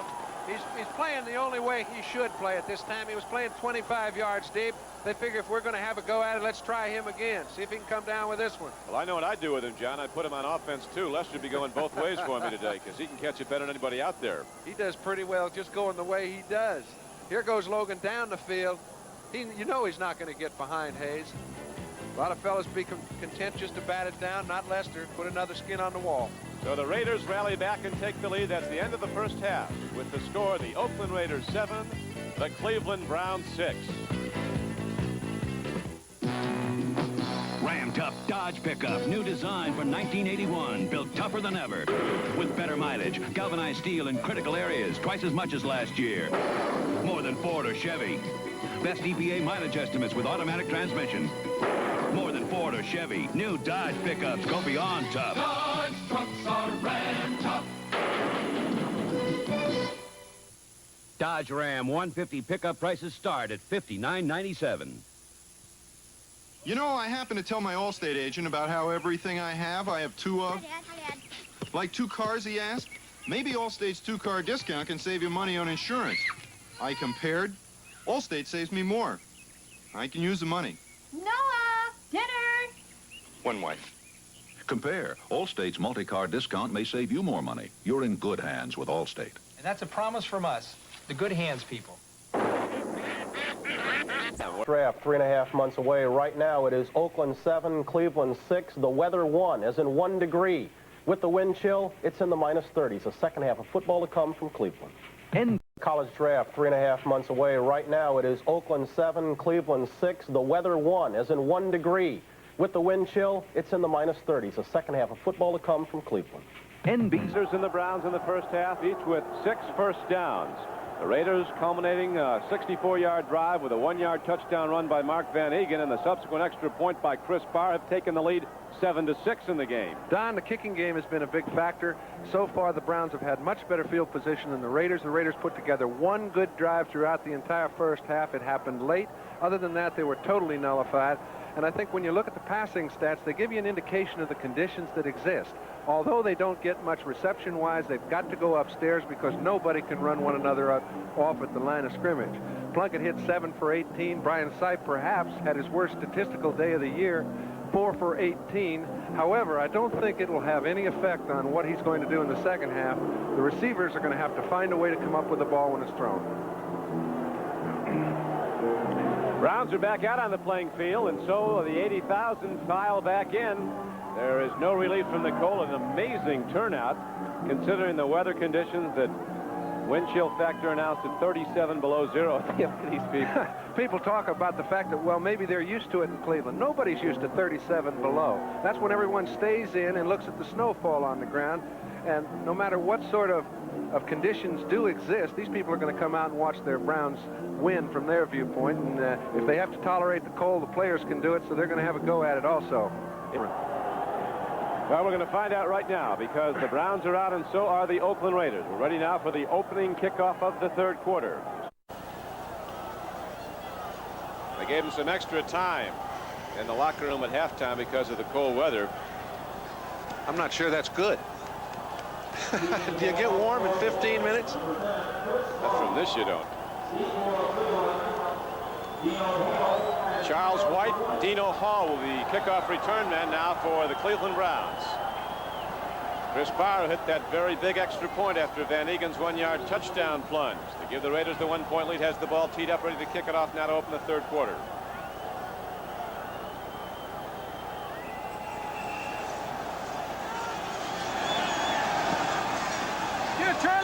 Barr's into it, and here is Charles White at the 20, 25, and all the way out to the 39-yard line. There's Charles White, the 1979 Heisman Trophy winner from Southern California. Todd Christensen made the stop for the Oakland Raiders. 14:52 left to play in the third quarter now, so we're ready to go at the first play from scrimmage. Oakland Raiders across their defensive front have John Matuzak at one end. Reggie Kinlaw is the middle guard. Dave Browning the right end. Hendricks, Millen, Nelson, and Rod Martin back the line.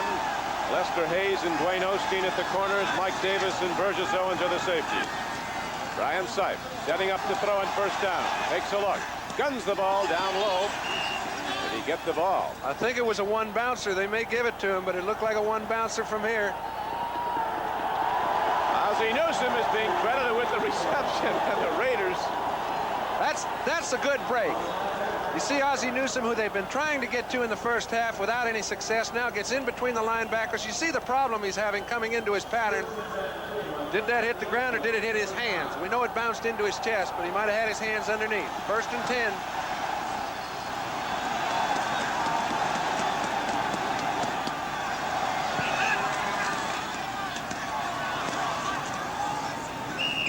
Mike Pruitt gets the call, takes it down to the 47-yard line. All right, we've noticed that Brian Sipes had excellent time throwing the ball, but when they want to run the ball, the defense has all the best of it. John Matusak's been in there plugging up the holes all the way. You can see they both come to a standstill. When neither guy gets good footing, everybody comes together, looks like a jump center, and the back runs into the pile. Talking to Earl Leggett, the defensive line coach of the Raiders, great player of the Chicago Bears, he said Matuzak's like one of the old Bears, like George Halas liked him, real big and plenty mean. He's found a home in Oakland. He's having a Pro Bowl year. John Matuzak came as a free agent, even though he was the #1 player drafted in the NFL. Running with the ball is Calvin Hill. And Calvin's not done yet as he goes down the sideline and takes it inside the 30-yard line. They mark him out of bounds at the 28. This is just super offensive surge. We mentioned that the offensive linemen don't really get any surge. You can see John Matusak, number 72. Willie Jones, he's having a little problem. And watch Hill. Now, it looks like he's free right here, but he can't keep his footing and well enough to... There's nobody between himself and the goal line, but he can't keep his balance. A slick field, but Calvin Hill treads over it for 18 yards and a Cleveland Brown first down to the 28-yard line of Oakland. Logan wide left. Rucker wide right. Calvin Hill comes out of the backfield. Brian Sipe takes a look and runs with the ball, and Brian Sipe comes inside the 25-yard line. Down to the 24. Matuzak at 6'8", 280 fell on him. Don't think it doesn't smart. That's the third time that Sipe is elected to go forward. You'll notice when he does start running, he doesn't run sideways. When he steps up and when he goes back to throw, he'll step up in the pocket. He will not try to get his offensive tackles to let anybody inside. Personal foul, number 72 on the defense, grabbing the face mask. First down. Well, maybe we can see it. You see that paw come around the end. So now the Browns take the ball down to the 20-yard line. Not a flagrant violation, therefore only 5 yards. It can be up to 15 yards, depending on the severity of the infraction and the opinion of the official. Face mask. It could be 5, 10, or 15. John pointed out that one was 5. And now the Browns start to mount a challenge in the third quarter on their first possession. Brian Sipe takes a look. Throws. He's got Ozzie Newsome. And Ozzie Newsome takes the ball inside the 15-yard line and down to the 13. Oakland has continued to play a man-to-man defense. Now when you get inside the 20-yard line, it almost precludes them from playing any type of zone. We've seen Cleveland continue to do what they tried to do in the first half unsuccessfully. Come to Ozzie Newsome, throw the ball off to Calvin Hill. Calvin Hill, by the way, only carried the ball once in the entire National Football League season. He's carried the ball 3 or 4 times today.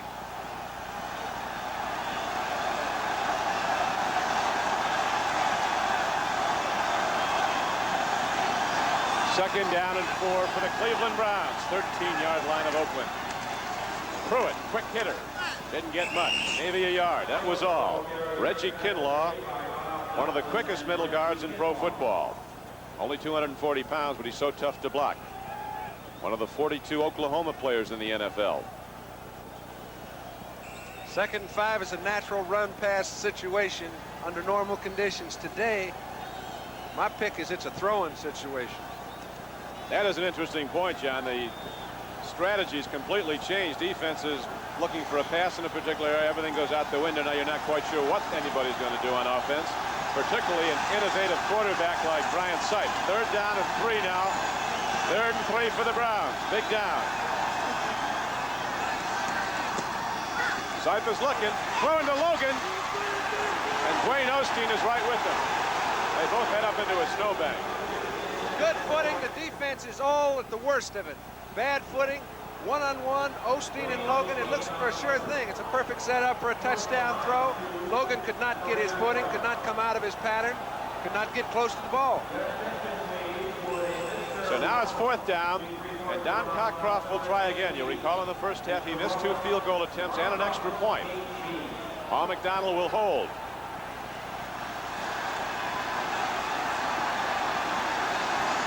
See if he can get this one up.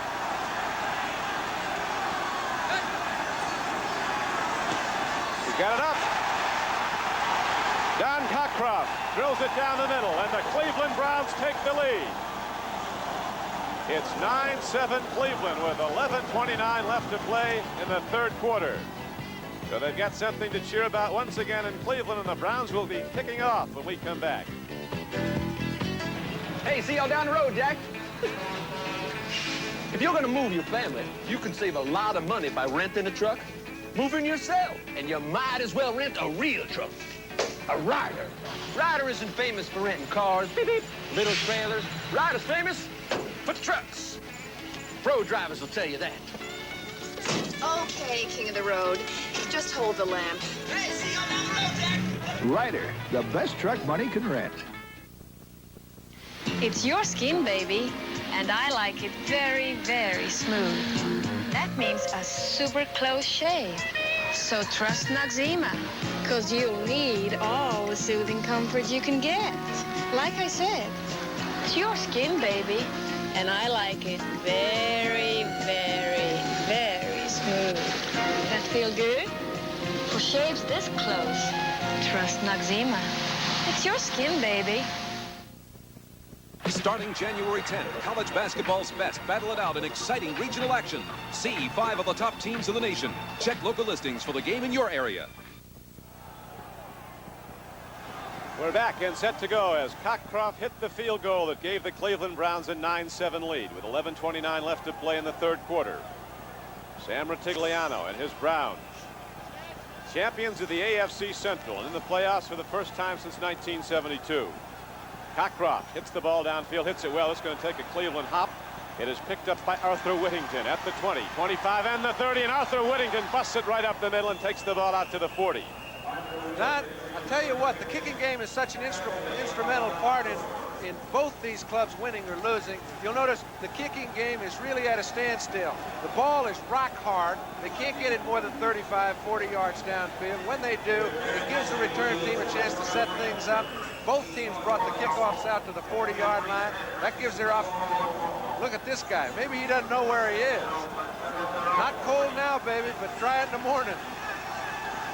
That's unbelievable. One of those at every ball game, Norton. Right up the middle on 1st down. The Raiders go to the run. Van Egan takes it across the 40-yard line out to the 43. Henry Bradley, the middle guard, made the knockdown. Marshall Harris, Henry Bradley, Lyle Alzado, the defensive front men for Cleveland. Charlie Hall, Robert L. Jackson, Dick Ambrose, and Clay Matthews.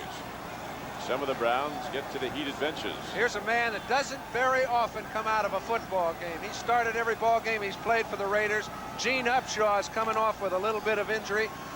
That's a big segment in their offensive line. 205 straight games over 13 years. He's never missed a preseason game, a regular season game. He'll be back. Or a postseason game. He's the leader of the Oakland Raiders. He delivers the clubhouse speech before they take the playing field. Running with the ball is Van Egan, but the Cleveland linebacker hem him in, and Dick Ambrose makes the knockdown. Robert L. Jackson out there trying to stay warm, pump up his defense. Dick Ambrose, we mentioned earlier, is the man that's generally in the right hole at the right time when you're running a draw play. This is a draw all the way. He never bites a lick, gets on Van Egan before he can get to the line of scrimmage. 3rd down and 6.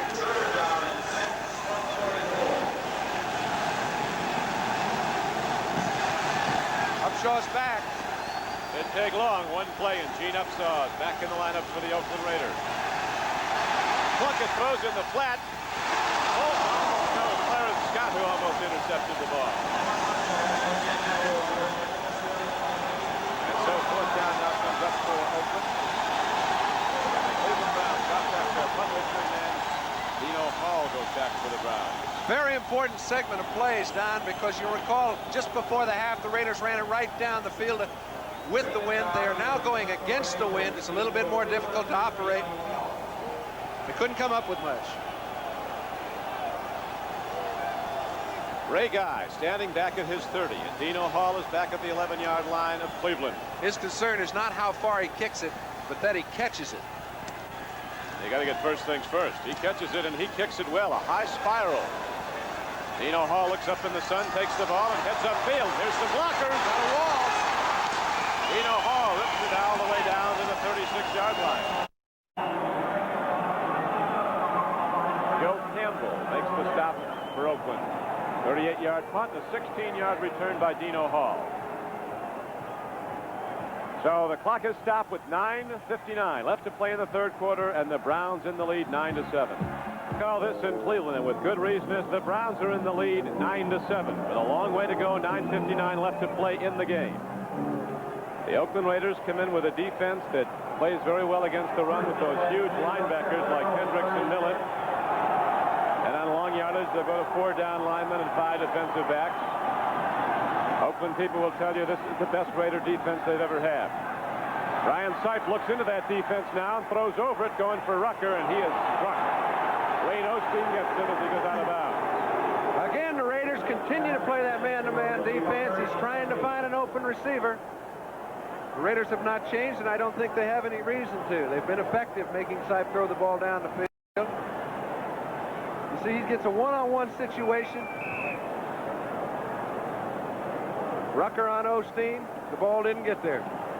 Greg Pruitt now goes in the offensive backfield of Cleveland. Calvin Hill comes out. You know, Calvin Hill may not be accustomed to playing quite as much as he's played today, and they're going to have to give him periodic rest, which they did on this occasion. 2nd down and 10 now coming up for the Browns from their 35. Again, Seif gets time, lofts it downfield to Greg Pruitt. He catches the ball. Greg Pruitt has the ball all the way down to the 39-yard line of Oakland. Rod Martin made the tackle, but Pruitt cruised right into the secondary, took the ball, and goes down for a gain of 26 yards. All right, he got by the linebackers. Once you get by those fellas, they're trying to catch up with you. They're in an excellent position to do something, but when the ball's in the air, they're trying to get their balance. Pruitt is trying to get the ball. Looks like it's a very close play, but Pruitt had it all the way. All the way. Greg Pruitt. He's built like a little atlas. He's a big man. 5'8", 195 pounds is what he really is. 1st and 10. Seif swings it out to Calvin Hill. Calvin Hill did well getting us back to the line of scrimmage as the Raider linebackers had it hemmed in. You notice he realized he had gone as far as he could. It was an outlet pass. None of the linebackers fell down, so he did, because contact can create fumbles right now. Ball position is very important. Got to hold on to the ball, and they've done it remarkably well considering the playing conditions with 8:37 left to go in the 3rd quarter. The Cleveland Browns behind at the half 7-6 have taken the lead 9-7 on Cockcross field goal.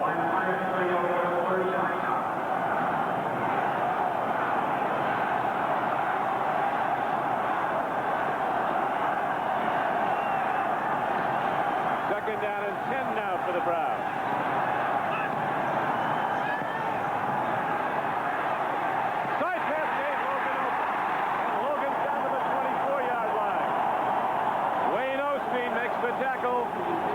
the Browns drive on. Okay, that's the strategy. Keep firing that ball down the field. They're still in a man-to-man defense. Very tough on the cornerbacks. Sipe figures we're going to find one of you fellas open, 1 out of 3 downs, and when you do, I'll hit them. That's the way it's been going in the second half. See, he's getting no pass rush. It allows these wide receivers to get down the field, get into their routes. Just give them a crack. Browns connecting much better now at their passing game.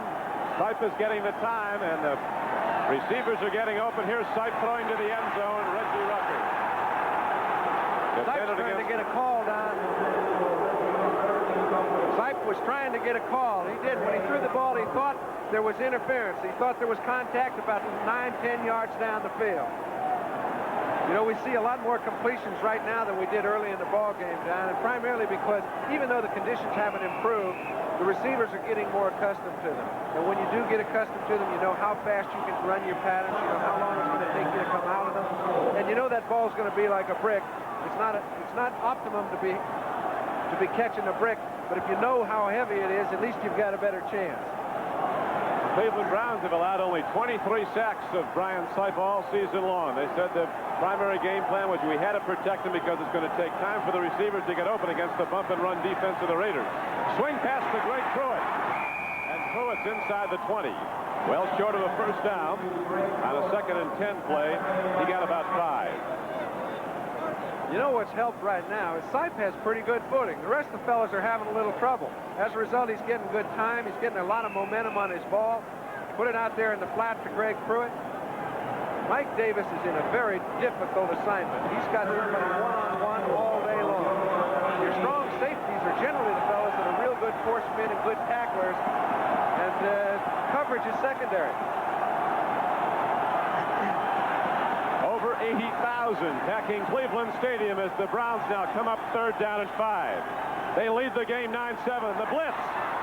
Browning was coming on the run, and Brian Sipe got rid of it. Boy, that was a great play by Rod Martin. That was a little fooler play. They were waiting for the proper situation. Sipe was going to roll left. Browning forced him into making a move before he wanted to, and Rod Martin was all over Calvin Hill down the right sideline. Don Cockcroft finally connected the last time he tried a field goal. It was a 30-yarder. Now he'll be hitting one from about 36 yards away. This is a long one. It's a real long one in these conditions. That is very true. The sun is shining brightly now at one end of the field, the open end.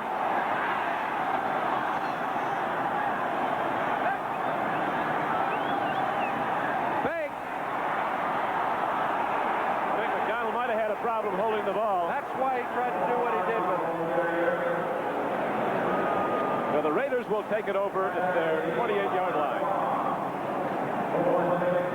Good break for Oakland.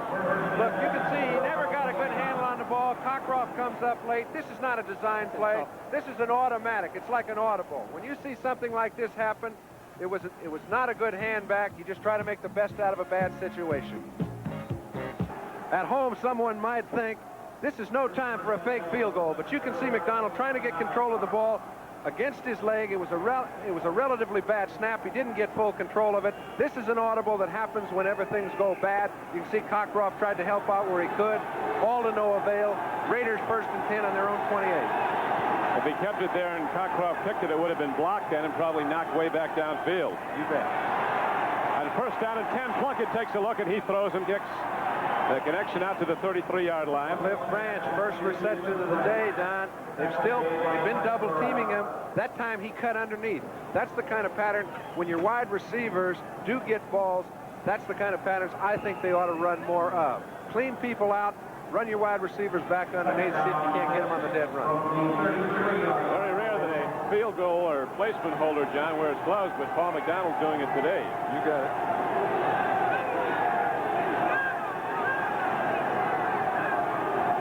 Second down and 6 now for the Oakland Raiders. They're down in this game 9-7. They go to the run and there's nothing there. Kenny King worked his way into that big defensive front of the Browns, but there was nothing for him there. And so with 5:38 to play on the clock running in the 3rd quarter, the Raiders rehuddle. 3rd down coming up. 3rd and 4. You know what's impressive to me is the way that the communication between quarterback and running back has not produced more fumbles than it has. Quarterbacks seem to have pretty good hold of the ball. Not predictable. 3rd down and 4 for the Raiders. Plunkett looking long. Throws hard, makes the connection, but Raymond Chester coming back at the football. Might have not gotten the first down yardage. He had it where he caught it, but he came back. This one depends on the spot. They did not give it to him where he caught the ball. They gave it to him where they deemed his forward progress stopped. He was trying to get away from a linebacker cutting underneath. Charlie Hall had none of it, brought him down after about a 3-yard gain. And it looks like we've got another penalty, too. There is a penalty down to where the offensive backfield of the Raiders aligned, and the ball is set back to the 24. Here's Ben Bryant. Number 63. Got Upshaw holding, the left guard.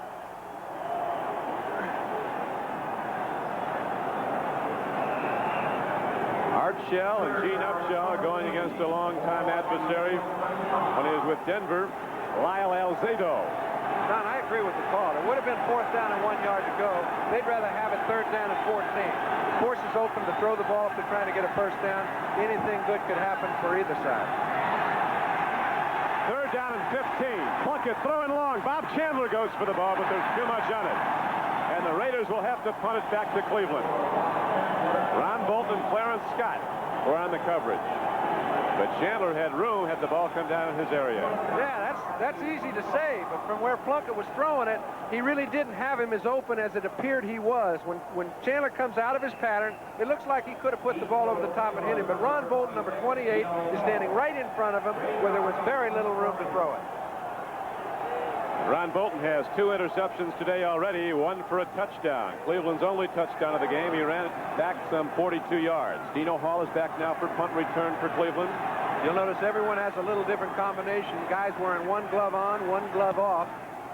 Hits the ball downfield. Dino Hall has been a sure-handed guy catching these punts. Turns to the outside. He's been a good returner. Dino Hall's in open field for a moment.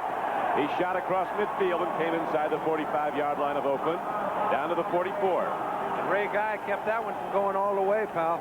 That's right. He came in and got him himself.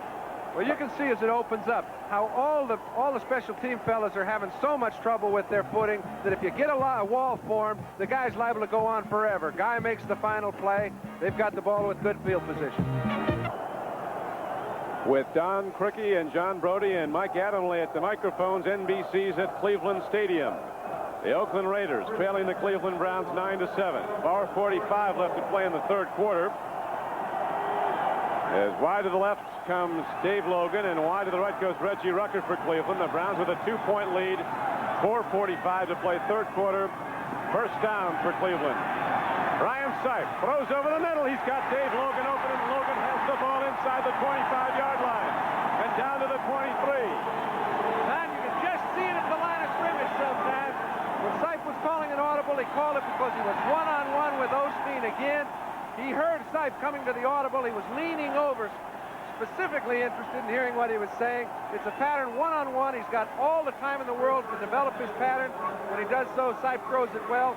I mean, both those cornerbacks are under an awful lot of pressure.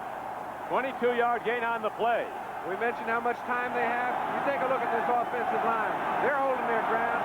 DeLeon's trying to look for somebody to help out with. Joe D blocking well. Back to live action now. Sipe time again. Now it ends. And Sipe doing very well to get rid of the ball before they got him. You bet. I'll tell you why it wasn't called intentional grounding. It's because the official, Bendrife, was trying to protect Brian Sipe. He saw Matusik had a hold of him. He wanted to see if anything went on. So he really didn't see the ball go down the field. Since he didn't see it, you don't call it. There's the defensive coordinator for Cleveland, Marty Schottenheimer. Brian Sipe is 31 years old, 6'1", 195 pounds, from San Diego State. Here come the pass rushers. Cedric Hardman, Willie Jones. Yep, the pass rushers are in for Oakland. Cedric Hardman, number 86, set to the right. Willie Jones, set to the left. 2nd down and 10 for the Cleveland Browns. See if he goes to the draw play. Sipe throws. Almost intercepted. Look out. Penalty markers come in. 3 of them. Osteen knew he was in a problem. He was trying to get over to Logan before the ball got there. He didn't know that Sipe was having a problem. He was trying to catch up with his man. The ball never got in the area, but he was all over the top of Logan. It'll give the Browns a 1st and goal just inside their 10-yard line. You know what's so tough from an Oakland standpoint is they've hit opposing quarterbacks something like 54 or 55 times throughout the year. And they have with a great pass rush that has come right up the middle, which allows those two outside pass rushers to get to the quarterback. Well, today, the two fellas up the middle, Matusik, Kinlaw, Browning, these fellas can't get enough penetration to force Sipe into a problem. Offside, decline of penalty. Also, defense pass interference accepted. First down. Very gratefully accepted. All right. We mentioned Osteen doesn't know where the ball is. He's trying to get to Logan any way he can. He knows he's in a hurry-up situation, trying to get to the ball. That's interference, folks. It was well illustrated on the replay. Our producer today for NBC, George Finkel, our director, Ken Fouts, as the Cleveland Browns have the ball 1st and goal. 10-yard line. Browns leading 9-7. Here's Greg Pruitt. To the outside, he eluded Ken Hendricks, then went out of bounds at about the 8. He eluded Hendricks, Donnie, but say they made the play because Hendricks forced him wide. Mike Davis finally ran him out. 3rd quarter clock, 3:40 to play in it. Oakland led at halftime 7-6. This is a big drive as far as Cleveland's concerned.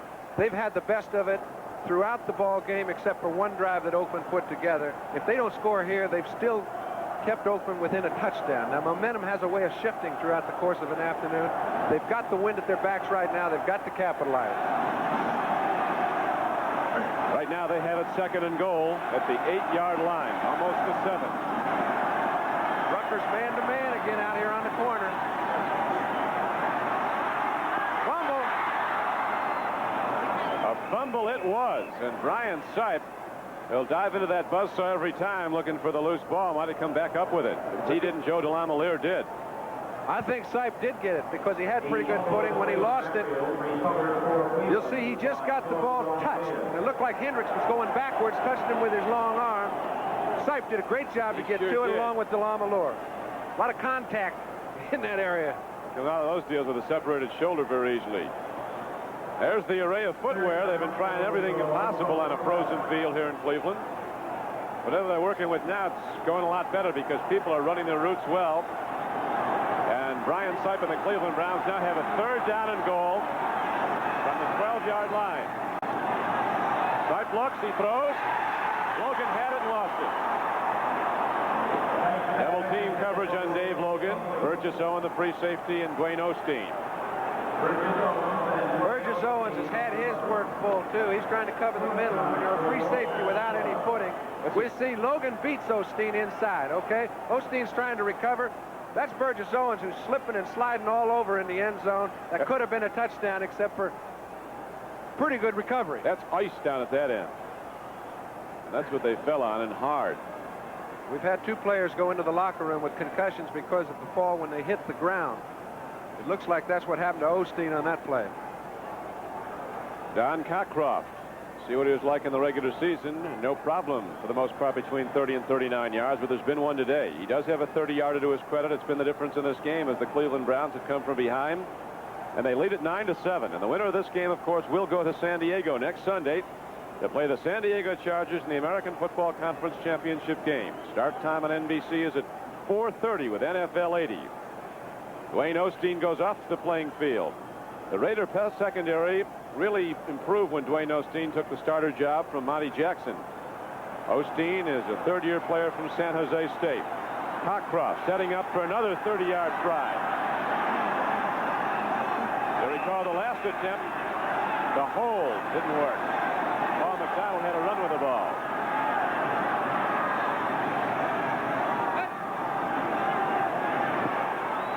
Got it up. Got it through. And the Browns extend their lead to 12-7. Very good hold. I'll tell you, we saw McDonald come in with 2 gloves. Some are playing with 1. He gets total control of the ball. We'd say, hey, anybody can suck it up and play without gloves if you're only in once in a while. He feels he's got a better edge wearing them. It went through 12-7. And Murtigliano's Cleveland Browns have opened up a 12-7 lead after they trailed by a point at the half, 7-6. We have a long way to go, though. 2:40 left to play in the third quarter. As the Cleveland Browns had the ball teed up, Don Cockcroft now with 2 30-yard field goals in this game. And back deep to receive his kickoff. Keith Moody and Arthur Whittington. And not too deep. No, I'll tell you. They've been getting that ball out to the 40, and that's when things haven't broken. If they break, they could go a long way. High spinning kick, not too deep. Keith Moody to the 25-yard line, to the 30, and Keith Moody comes out to the 34-yard line. There the Raiders will go on offense, 1st and 10. McDonald Oden came down to make the play on special teams for Cleveland.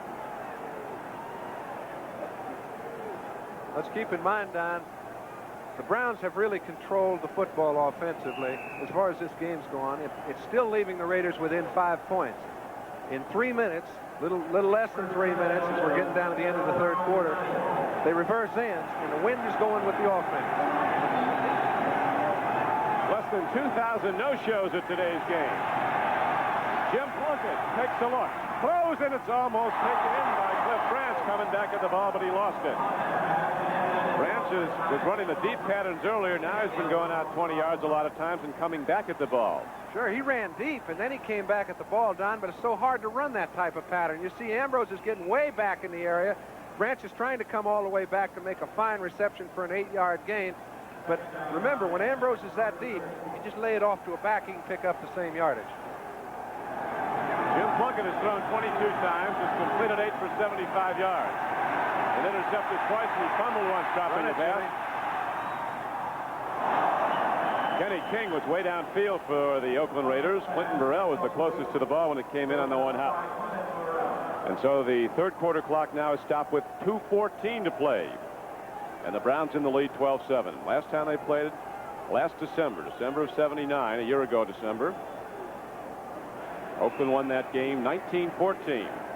Tom Flores has 2 Super Bowl rings. He got one as a backup quarterback with Kansas City in Super Bowl IV, and also an assistant coach with the Raiders when they won it in 76. And it may not be this year, but down the line he'll have one in Oakland. 3rd down and 10 now for Plunkett and the Raiders. Big rush. Plunkett stands in, goes out of the pocket. He doesn't like to run with 3 knee operations behind him, but he did well. Got ahead across the 40-yard line, but was short of a 1st down by about 3. Charlie Hall ran him out. Okay, Jim Plunkett is excellent moving around back in the pocket. I think that's what he does about as well as anybody. When he is in back here, he's trying to find a little bit of time so that he can fire the ball down the field.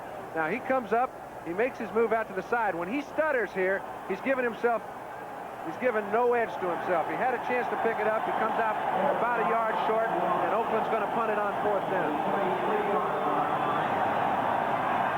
Dino Hall has done a big job running the ball back. Jim Plunkett, the College Player of the Year in 1970 when he won the Heisman Trophy, the Maxwell Award, quarterback Stanford to the upset of Ohio State in the Rose Bowl, was the #1 player drafted in the league by New England, and threw 19 touchdown passes as a rookie and a series of injuries and a series of new teams after the trade to San Francisco.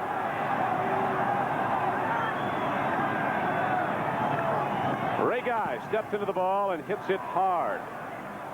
Dino Hall loses the handle, picks it up, and gets to the 23. Dino Hall has been a very effective Cleveland player today, returning punts.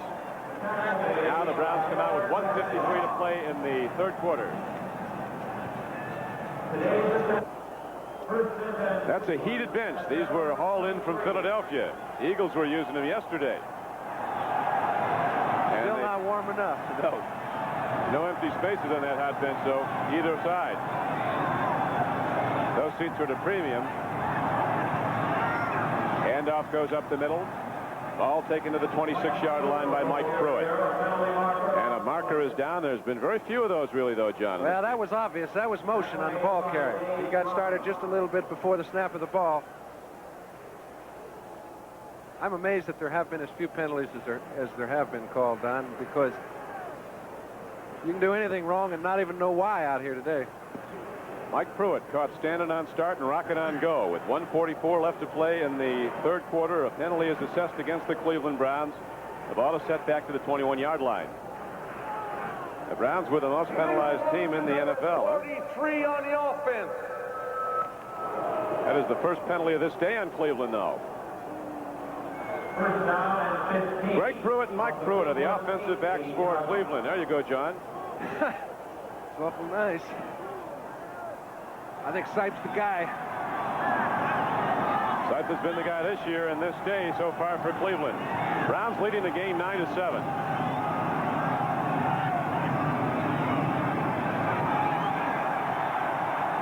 Greg Pruitt turns the corner, gets out of bounds across the 25-yard line. 12-7 for that last 30-yard field goal. 1:39 left to play. Browns down at the half, 7-6. They initially took the lead 6-0 on a 42-yard interception return by Ron Bolton. And then the Raiders drove 64 yards. Van Egan on the payoff end, and the extra point was good, 7-6. Then the Cleveland Browns and a pair of 30-yard field goals in the second half by Don Cockcroft have opened up a 12-7 lead. But a long way to go in this one. All right, we've got Feature out here on the wide side again, man-to-man with Osteen. Burgess Owens tries to help some, but I think it's a blitz. Hardman's in, so's Willie Jones. The pass rushers pinching from the corner. They go to the power sweep, and Greg Pruitt comes across the 25-yard line on 2nd down and 9. Got about 3. Mike Pruitt led the blocking. It was a blitz, Don, and you couldn't have a worse run called against a blitz situation. You've got everybody up at the line of scrimmage. They're stretching everything out wide. There's no holes open up. You can see they picked up 2 or 3 yards. Ball out now to the 28-yard line. 3rd down and 5 coming up for Cleveland.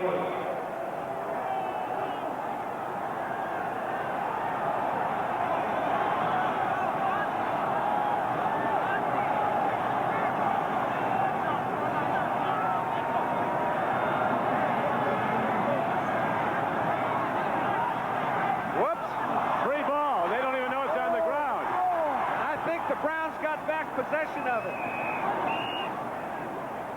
Big tackle there, blocking. Doug Deacon didn't know that he had the ball right behind him, was kicking it. If he spends any time looking around for that ball, the man on defense will find it and get to it before he does. Mike Davis sees the ball but can't get to it because he can't get through Deacon's leg to get a piece of the ball. Sipe finally comes up with it, and that was just a heads-up play to save a turnover. As I mentioned, it's not even easy passing the ball from center to quarterback. That's the 3rd bobble, all on the Cleveland side. And that certainly illustrated how difficult it is, as the Browns do very well to get it back, but now they'll be punting, and the Raiders can come out of this with very good field position. Johnny Evans standing and hitting the ball at his 9. Gets an end-over-end punt downfield, but it takes a big, big roll. Look at this roll all the way down inside the 25-yard line. And it's not done yet. And the Browns will let it roll all the way down to the 20. Okay, we discussed the importance of the kicking game. 61 yards. Just the misplay of a short kick, which would have given the ball somewhere around the original line of scrimmage, the 30, 35-yard line, their own. Gets them back to their own 20. That's a 45-yard miscue. He couldn't make the play. He was a little bit too deep on the punt. Went end over end. Cleveland got a break, and they forced Oakland into a hole. 61 yards, his longest punt of the year, with 3 seconds left to play in the 3rd quarter. So the Raiders come out the ball right at their 20. When it looked like they get good field position, they now are 80 yards in the Cleveland end zone. Dave Dalby gives the snap to Plunkett, who looks and throws to Kenny King. Going outside, Clay Matthews gets him. You don't go wide in these Browns, they're not very often. Their linebackers can run. It's about the only way you can go wide, though, Don, is throw a little quick screen, throw something, get the ball in a pass play to one of your backs, hope he can find a hole as we end the 3rd quarter. The score is Cleveland 12, Oakland 7. We'll be right back after these messages from your local station. Nothing moving on the waterfront of Lake Erie today. But there's plenty going on in one of the famed ball yards in the National Football League, Cleveland Stadium. The chill factor 30 degrees below 0. This is Don Criqui with John Brody as we're ready now for the start of the 4th quarter. Jim Plunkett and the Raiders with a long way to go. They have second down and 11 from their 19-yard line, and Cleveland is in the lead 12-7. Hand off to Kenny King. Fighting and working hard. Kenny King comes across the 25-yard line to the 26. A group all of us are very proud of is the technical crew here from NBC. You think it's tough to play football in this. That was Ken Harvey down there. You think he's cold, but he's sucking it up. I don't even see a bonnet on his head. He has no bonnet on, but to stand in the cold for about 4 hours manning this highly sophisticated technical equipment has done a fantastic job. A lot of people appreciate it. Third down and 4 now for Plunkett and the Raiders. Look at that. Underhand he goes to Mark Van Eeghen. He's got a first down and more. As Jim Plunkett gets innovative, shuffles the ball underhand to Mark Van Eeghen, and the end result is a first down out to the 39-yard line. I'll tell you, innovative is underestimating it because he was looking for survival. He's waiting for somebody to get open downfield. Van Eeghen uses his head, slides off the block, puts himself in a situation where he can pick up the first down by eluding one linebacker. He does, and it's 1st and 10 Oakland. All right, look at Lyle Alzado mentioned how tough it is against Art Shell. They're trying to play games, anything to get in on the passer, to no avail. 13-yard gain on that pass play. Now on first down, Plunkett throws, and Branch comes down with the ball. And now the Raiders have crossed midfield. And in the cold of Cleveland, they're down to the 42-yard line with 13:28 to play. Again, now he throws it underneath. Branch has been double-teamed most of the day. They've been rolling in a zone to his side. This time he eludes the first man up on the roll, gets in between the linebackers. You let Cliff Branch get in between linebackers, and he can operate. Good throw by Plunkett. That was good for 19 yards, John. Is one of the fastest players in football, Cliff Branch, a 9-100 man out of Colorado, and he hasn't lost a step in his 9 seasons in the NFL. Gets the big gainer for the Oakland Raiders. Handoff, Kenny King, not much there. Hard hit. Robert Elton Jackson, who's a fiery guy, jumping up and down. He was in to make a hit along with Lyle Alzado. There was no gain on the play. 2nd and 10. Not only is he fiery, he's excellent against the run. Both those inside linebackers, Ambrose and Robert L. Jackson, just play that run and make it like it's a 5-man line in there. You'd assume they'd be a little concerned about the throw, get back in their drop, but they haven't. 2nd down and 10 for the Raiders. They're trailing 12-7 in the 4th quarter. Plunkett guns it long. Raymond Chester catches the ball all the way down at the 16-yard line. That's a great catch, Don. That's the best catch we've seen all day long. Chester caught one earlier where Darden was all over the top of him, as he was this time, but he didn't have to turn his body around and catch the ball in his hands. We mentioned the receivers have become a little bit more accustomed to it, but this is just a great catch. Well thrown ball, but a great catch. So tough in this cold weather as Raymond Chester goes up high and comes down with a 27-yard gainer. And now the Raiders are challenging for what might be a go-ahead touchdown. 1st and 10 at the Cleveland 16-yard line. To the run, to Van Eeghen, not much there. The Cleveland defense braces and strikes back at Van Eeghen, a power runner from Colgate, who again leads the Raiders in rushing this year with over 800 yards. I hate to see any offense that thrives on running the ball on first down, trying to gain 4 or 5 yards. When they can't do it, continue to try. And they've been effective throwing the ball a little bit now in the second half. Those runs are almost a waste of time.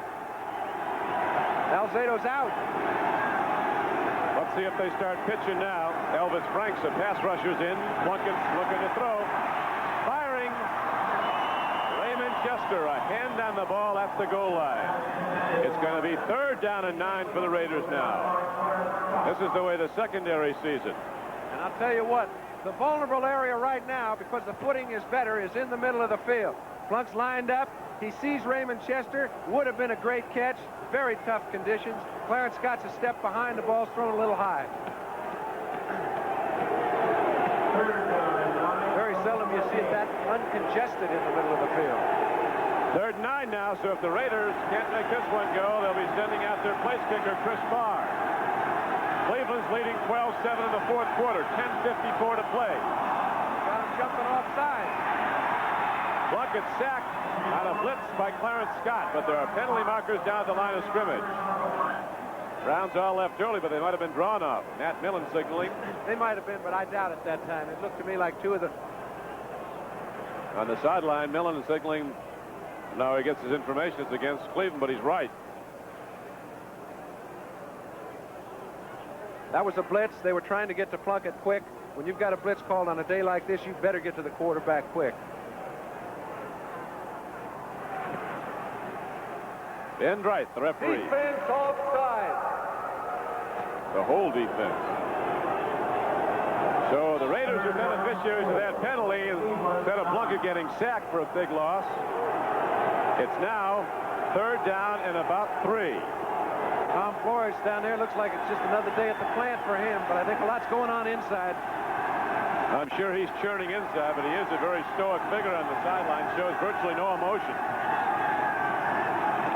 Jim Plunkett looking into the end zone. He throws, he makes the connection. And down is Kenny King at the 2-yard line. It's a first down for the Oakland Raiders as Ambrose knocked him down. So the Raiders now have a chance to take the lead if they can take it in. 1st and goal inside the 3. Very well-run pattern and a well-thrown ball. This is a lot harder than it looks. Plunkett puts the ball right on the mark to King, who's going laterally and still finds a way to elude 2 tacklers before Ambrose gets to the ball. Watch King. When he makes his pattern, he stays under control, gets underneath the linebackers, gets the ball thrown at just the right time, gives them a chance to pick up the first down inside the 3. And we're going to take another look at that. You see Clay Matthews just missed him. Those are important misses. These are tough yards, though. Here's Van Egan putting his head down close to the goal line. The clock runs inside 10 minutes to play now. 9:55 left to go. Cleveland leading by 5 points. But the Oakland Raiders almost down to the Cleveland goal line.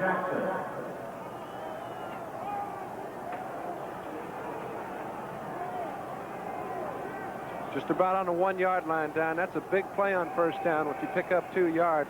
They seem to be having a little more success to the right side where Mickey Marvin and Henry Lawrence are playing. They've at times created pretty good movement. I think they'll go there again.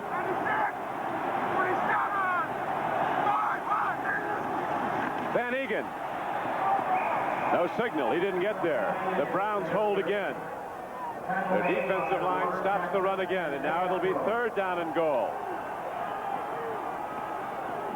Coach Flores. Don, again, you get the feeling. Now watch the offensive line surge. You'll see very little of it. It comes to a standstill. You're just trying to find any crack you can. They went over Marvin and Lawrence again with Dalby helping. Everybody got knocked up or knocked down. They settled on the 6-inch line. And now Jim Plunkett wants some counsel from the sideline. As we have 3rd down coming up, the nose of the ball almost at the goal line. 9:26 left to play in the game. We'll be back at Cleveland after this.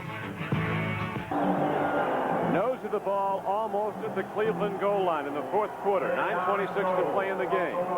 And the Oakland Raiders trailing by 5 points. John Brody. Don, you know when they went over on the sideline, they called a timeout to make a decision. Are they going in 2 downs or are they going to try for a field goal? They're going in 2. I don't see any way they'd try. Plunkett might call his own number. Van Egan makes no doubt about it. Mark Van Egan crashes into the end zone, and the Oakland Raiders take the lead. The Raiders take the lead 13-12 with 9:22 left to play. Van Egan with 2 touchdown runs from a yard out. Don, I do not know what the effect of the wind is, but I notice all the drives have been going this way, the way the Raiders are going right now. It seems to be a little bit easier to move the ball down the field. We mentioned that Cleveland was getting the best of it early in the ball game. They did not turn any of their plays, their drives into touchdowns. As a result, Oakland comes back late with a little bit of momentum. Now they've got the lead 13-12 and the right direction. Statistician Steve Dans pointing out that one was an 80-yard drive in 12 plays. Chris Barr tries the point after. He makes it go. And so Barr with his 2nd conversion after a 2nd Mark Van Egan touchdown run, and the Oakland Raiders have 14 points on the board and a 2-point lead with 9:22 left to play. The Browns get the kickoff when we come back. America's not going to be pushed around anymore. Dodge announces an historic breakthrough, the new Omni Miser with the height. Raiders have come from behind, and now they lead the Cleveland Browns 14-12 with 9:22 left to play in the game. Chris Farr kicks a short kickoff. Fielded on the second hop by Dino Hall, who's been a great player today for Cleveland. And look at Dino Hall take it out across the 40 to the 41-yard line. Chris Farr, the kicker, finally got him. Chris Hall's had a big day for the Browns. Sure, he had a big day, and I'll tell you what, the kick looked as if they might get lucky. It depends on the bounce. But look at the kickoff team in the center of the field. Generally, they're selling out. They're going all out, trying to create any sort of action they can to let their pals recover for them. Now they're backing off at the 30-yard line, trying to keep from allowing any hole to develop. However, it does. They can't get their footing. Hall finds the hole, almost breaks it for even farther. 24-yard return of that kickoff by Dino Hall. The Browns know how to come back, though. They've come back all year. They lost their first 2, 3 of their first 5. Then they ran off a 9-win-2 mark the rest of the regular season to win the AFC Central. Now they have to come back again. Sipe throws long. Pruitt cruising over near the ball, but it's out of bounds. Ryan Sipe went down. Matt Millen came on a blitz. They're going to try to blitz him a little bit more because playing that man-to-man defense, you don't help yourself by dropping your linebackers into the pattern when you're leaving a one-on-one situation out at the corner. So they're going to try and get to Sipe any way they can. Very difficult with the down lineman getting to the quarterback because of the footing. But if you can fool somebody and break a linebacker clean, you can disturb his pattern. That was what they were concerned about, giving Sipe enough time because the bump and run takes a little while for the receivers to free themselves. Sipe looks, throws an out pattern. Greg Pruitt going for the ball. It's going to be third down.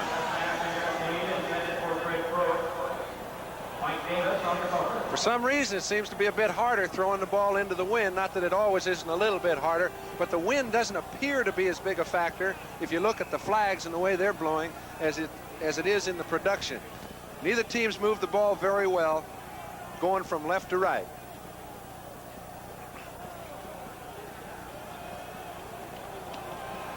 Eight minutes and 58 seconds left to play in the game as the Cleveland Browns break the huddle. Third down and 10 coming up.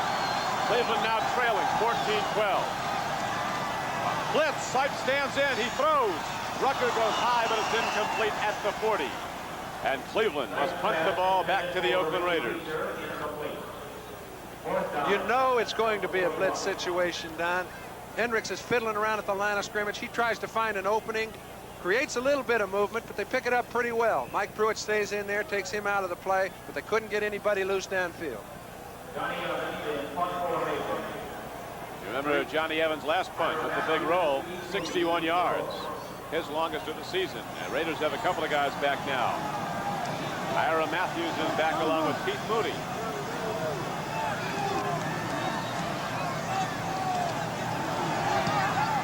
High punt. Fair catch is signaled for and made back at the 27-yard line. Keith Moody gets the ball for the Raiders, and the Oakland offense comes back in Ohio, where the Oakland Raiders have taken a 14-12 lead over the Cleveland Browns with 8:45 to play now in the fourth quarter. You won't be seeing this next week at San Diego. That's Lake Erie. And you can walk all the way to Buffalo right now.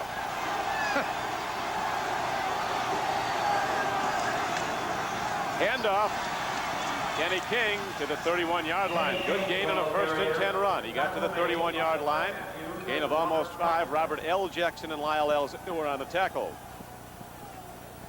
Kenny King's coming off. He's had a bad ankle down throughout the last 4 or 5 weeks of the season. It looked as if he'd be healthy starting the ball game, and it's held up throughout the first 3 quarters of play, but he limped off on that play, and that's a big minus as far as Oakland's concerned. Remember the one game we saw him at Denver, John, when he was limping going into the game. Yeah, well, he's been limping in a lot of them, but he's been playing well anyway. Handoff. Arthur Whittington runs and not too far as Robert Jackson puts him down and adds something to it. Tell you what, the enthusiasm hasn't dwindled from on either side today. There's a lot of hitting going on. Both sides giving up ground grudgingly.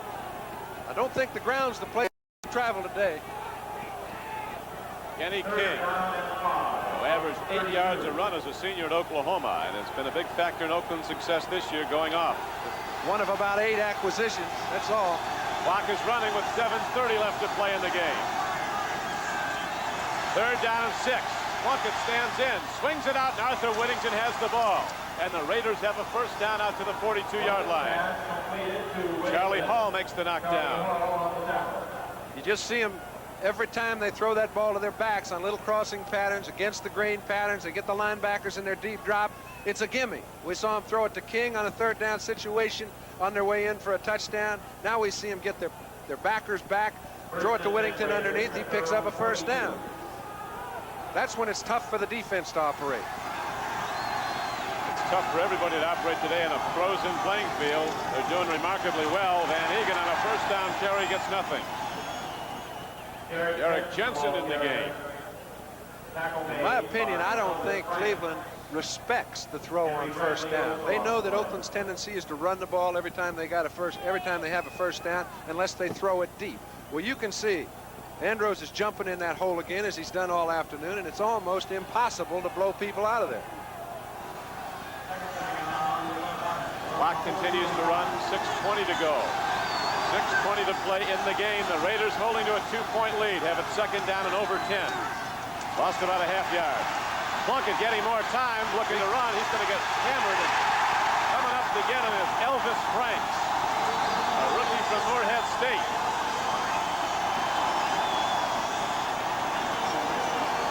Elvis Franks took aim on him and then swooped on over and made the knockdown. All right, it looks like, hey, Jim, come off to one of your halfbacks, but if you watch closely, you'll notice both of his backs are in there trying to help him block. He's got 3 wide receivers down the field. He's trying to wait for one of them to break open. Gets plenty of time to throw, but he has no one to lay the ball off to. Nobody at all. And now 3rd down arises, so the Browns, unless the Raiders can hit the big play, will get it back on a punt. Clock running, 5:50 to play. Oakland 14, Cleveland 12. AFC divisional playoff game. Now we have a timeout call. And those timeouts could loom large down the line. That's both the second sides. one. Yes, sir. Now they have 1 left. So, with 5:45 left to play in the game, the Oakland Raiders call a timeout. They'll have it 3rd down and 18 when we come back. I used to run through airports. Now I fly through them. With new Hertz #1 Express service, I fly non-stop from my plane to my car without stopping at the counter. If you ask for #1 Express when you make your reservation, your Ford or other fine car and contract will be waiting at the #1 Express booth. Once again, Hertz puts you in the driver's seat faster than anybody else.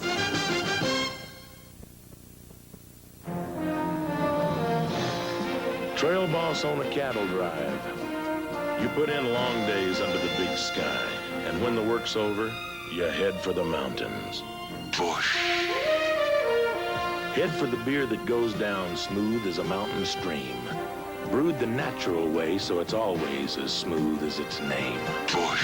Head for Bush beer. Head for the mountains. Head for... 24 times in the last 32 Brown games, the outcome has been decided in the final minute. Once it was decided after time had actually elapsed in that game of Minnesota on that desperation path. That was a loss, but most of them have been victories. The pitchers compared there, Brian Sipe and Jim Plunkett. Jim Plunkett has his work cut out now, as do the Raider blockers, as they have 3rd down and 19 coming up. They go to a draw, and Mark Van Egan crashes ahead, and they stop him short of the 1st down. That's a good call. I know you'd say, hey, we got to try and get the 1st down, but they're 3rd down at 21 or 22 or 19 yards to go. That is an effective call. It changes the field position. It allows Oakland to punt on 4th down, get Cleveland back inside their own 20, and it's been very tough moving the ball from your own 20-yard line today. Van Egan makes a fine run, picks up about 14 yards, 4th down and 5. So the Browns will get it back. The Cardiac Kids, they call them in Cleveland. They got songs about it. They have a song about the Cardiac Kids to the 12 Days of Christmas tune. It's sold 150,000 copies so far. Dino Hall standing back. This is Ray Guy, who really put away the Houston Oilers near the end with those booming punts time after time. And his punts have been a big factor today. Hits it high, but not very far.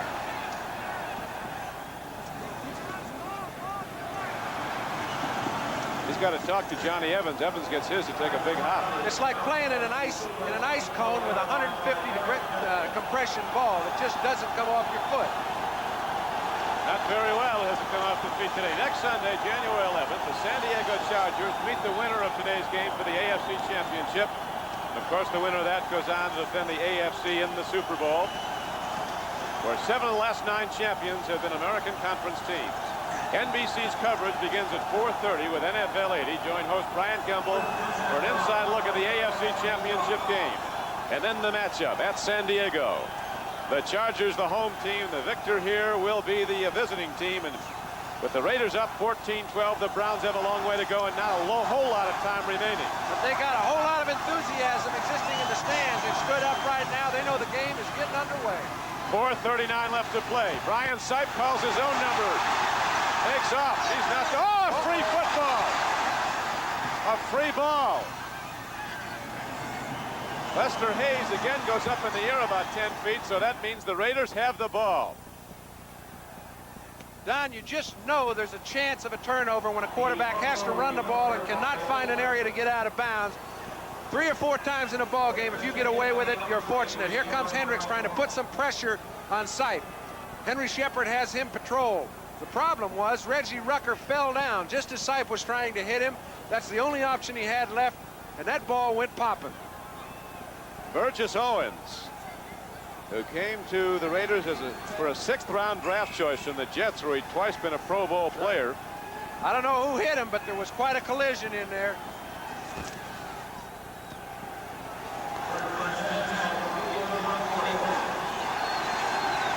Well, the Raiders get the ball on the turnover, and they have it 1st and 10 at the 24-yard line. Now they'll look to run the clock. Van Egan runs, and the clock continues to wind down. 4:18 to go and running. Robert L. Jackson made the stop. Don, they'd like to do 2 things. They'd like to run the clock, but they'd like to get the ball in the end zone. Oh, yes. How many times have teams been ahead of Cleveland with 2 minutes to play or less, put Brian Sipe in a position of creating the decision of the ball game? And there's something about the last 2 minutes. Things seem to go right when they're playing in Cleveland Stadium. So if you're Oakland, you got 2 considerations. Report from the sideline, John, and Lyle Alzado leaving the game. He has the flu and had to go out. 2nd down and 9. Here's Van Egan. Thundering runner takes it down to the 16-yard line. That was a big 7-yard gain, my friend. He got it to within 1 yard of a 1st down. There's 3:30 left to go in the ball game. That keeps the clock running, gives them an excellent chance to pick up a 1st down on 3rd and 1. Van Egan's been a money back.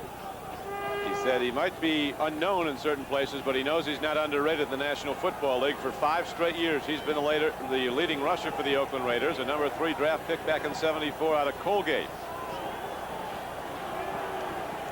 The only Raider ever to rush for 1,000 yards per season for 3 consecutive years. He had some injury problems this year. Got up to 838. So in the playoffs, he's going to be a 1,000-yard rusher for the year, counting all the games. And he's the money rusher for the Oakland Raiders, as now they have it 3rd down and 1, and right back to Van Egan. Mark Van Egan takes it into the middle and gets it down to the 14-yard line. Boy, it's very close to a 1st down. Just depends on the spot. 2:50 to play. Raiders think they have the 1st down. This is when 1st downs become all important, and I don't think they got it. Looks like they spotted the ball about a foot short. Now it's decision time, because if they didn't get it, do you go for a field goal, take the chance on it being blocked, but get yourself over 3-point lead? They're about 6 inches short. Of course, the Browns could still win it with a field goal. They're down by 2 points. Short yardage situation. The Raiders are going for it, but look at Dick Ambrose. He knows where the ball's going. It's the inches that make the differences in the big gains. Ambrose has stuffed the middle all day long. 4th and an inch. And the clock running. 2:39. 2:38 left to go. Oakland 14. Cleveland 12. 3 tight ends are in. Derek Jensen in motion. They go to Van Egan. He didn't get it. I don't think he got it. The Cleveland Browns come up. Making the strike was Robert L. Jackson and Dick Ambrose. The The lineman cleared out the lineman, and the linebackers took charge. The Browns offense has come out. They're quite sure that Oakland didn't get there, but the ball has to be spotted, and then we have to check. Well, if they spot this one over the first down marker, they have made an unjust decision because those linebackers are on the other side of the line of scrimmage. Ambrose again, yeah. Robert L. Jackson. No way he got there. It's very close by the spot. No, that's correct. All right, they start up in Cleveland.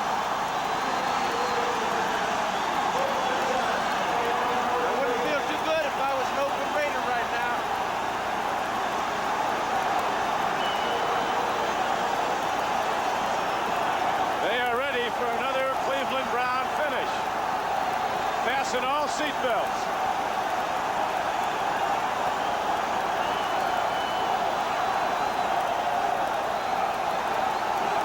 The cardiac kids, they call them.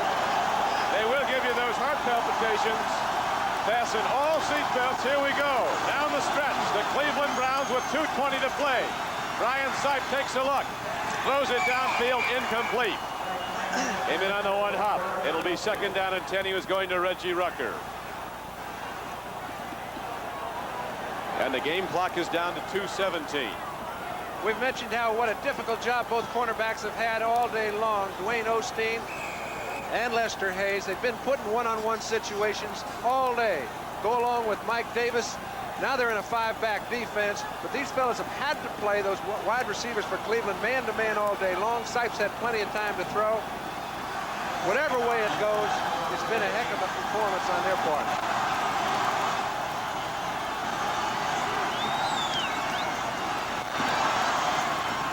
Throw down the field. The ball is caught by Ozzie Newsome, and he almost broke it. Ozzie Newsome gets out to the 44-yard line. And on 2nd and 10, the Cleveland Browns get the big gainer. And the clock winds down to 2 minutes.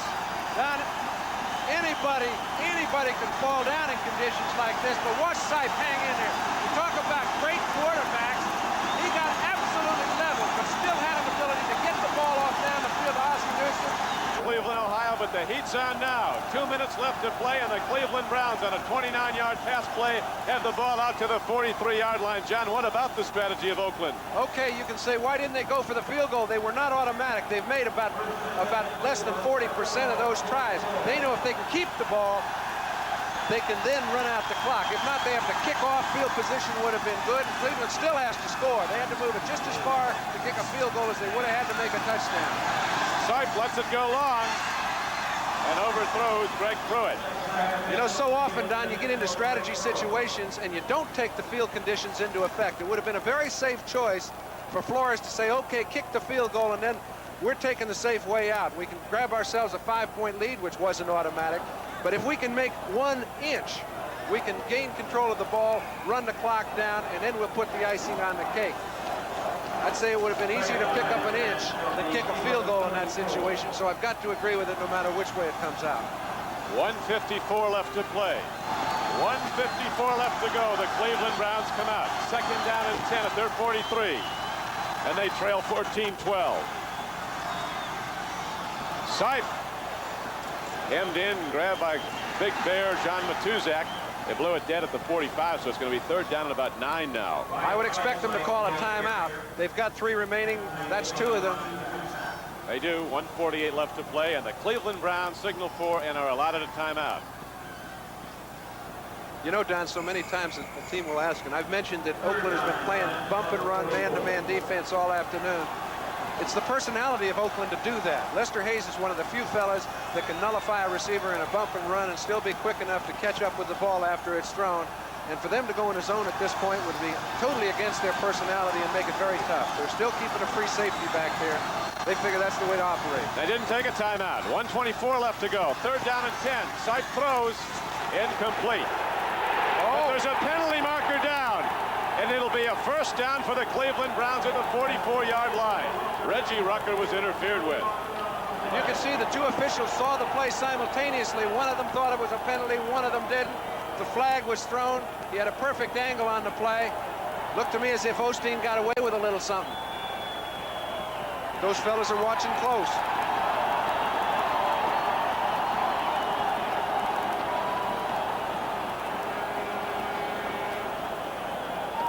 clock, as you see, down to 1:19 left to play. The season ends for either the Cleveland Browns or the Oakland Raiders. Illegal contact, number 35, at 5 yards and a first down. Dwayne Osteen bumped and ran a little bit farther downfield, and you're allowed to. What he did is he waited on him, Don. He waited on him down about the 10, 12-yard line, was going to jam his route, and made contact. And that was the call. It was not interference. Contact down there at 10 yards. But the Browns would have come up with 4th and 10 had that penalty not come down. Now they have it 1st and 10 at their 49-yard line. 1:19 to go. 14-12 Oakland. Monty Jackson in the ball game for the first time. Sipe stands in, throws. Greg Pruitt caught the ball inside the 30. Greg Pruitt, who's had an injury-troubled year, the great back from Oklahoma, goes down the field and goes up in the air and comes down with the ball at the 28. They're picking the vulnerable area. They've got Osteen in the middle of the field playing man-to-man on a back. Sipe is not going to let that go untried. Osteen's had a lot of success. He's lost a few throughout the afternoon. But you can see he and Mike Davis are having all the trouble they can have inside, underneath. They're going to try to go to Ozzie Newsome or their back. Greg Pruitt's caught 5 balls today for 37 yards. That was the biggest one, as the Browns now have the ball at the 28-yard line with 1:12 left to go. Cleveland trailing by 2.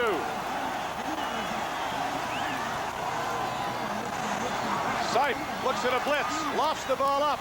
Ozzie Newsome catches the ball, but he's ruled out of bounds at the 20-yard line.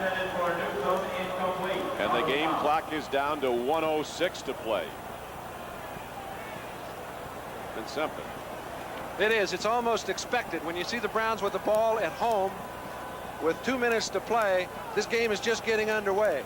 2 points down. Field goal is not a certainty if you get it within the 10-yard line. You can recall they missed an extra point. They've missed 2 field goals from close range going the exact same way they're going now. If they have a chance, they're going to try to get it in the end zone. 2nd down and 10 coming up for the Cleveland Browns. Rucker and Dave Logan deployed wide to the right. Newsome is split out to the left at the top of your screen on 2nd down and 10. A draw play to Mike Pruitt. He's inside the 20-yard line. He's down inside the 15-yard line. He's down to the 9-yard line, the 14-yard line. And he has a first down for Cleveland. Big call and a big result.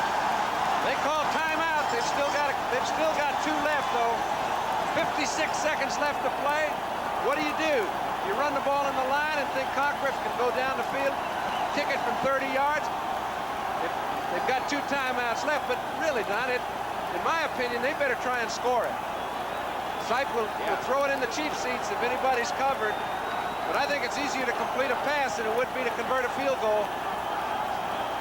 Short field goal attempts are no good deal today in this cold. Don Cockcroft, 2 of 4 today. If you're an offensive quarterback, I will not try Lester Hayes, though. They've done that a couple times and come up empty, and Lester's come up with the ball twice on interceptions. Don Cockcroft, a 13-year veteran. Most of these Browns have never been to the playoffs, but Don Cockcroft has been there 6 times with the Cleveland Browns. You can tell the veterans. He's sitting on the bench. Let him be up, warming up into the net. Cleveland with 2 timeouts left. Oakland with 1. Our thanks to our spotters, John Betchko and Pete Halbin, and NBC statistician Steve Dan, who's with us today. President of NBC Sports, Arthur Watson, is here. So are over 77,000, less than 2,000 no-shows. That's support. It's great. It's been a great football game, no matter how it turns out, Don, under the most inclement conditions I've ever seen.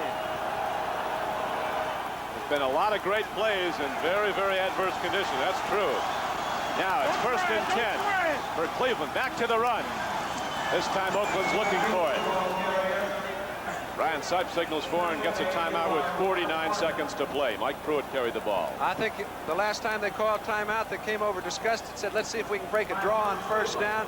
He's going over to the sideline, in my opinion, to try and get that ball thrown upstairs. That end of the field has had sunshine on it most of the day. There's a little less frost on it than the other end, the closed end, where there's a lot of ice down there. Well, we've seen one ball mishandled for an for a fake field goal. We've seen 2 balls missed on field goals.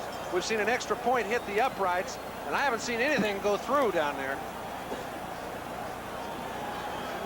49 seconds left to play in the game. The Browns, Brian Sipe, Sam Rutigliano. What a combination they've been. Sipe was on the bench when Rutigliano came here. Rutigliano waiting a long time to get his head shot.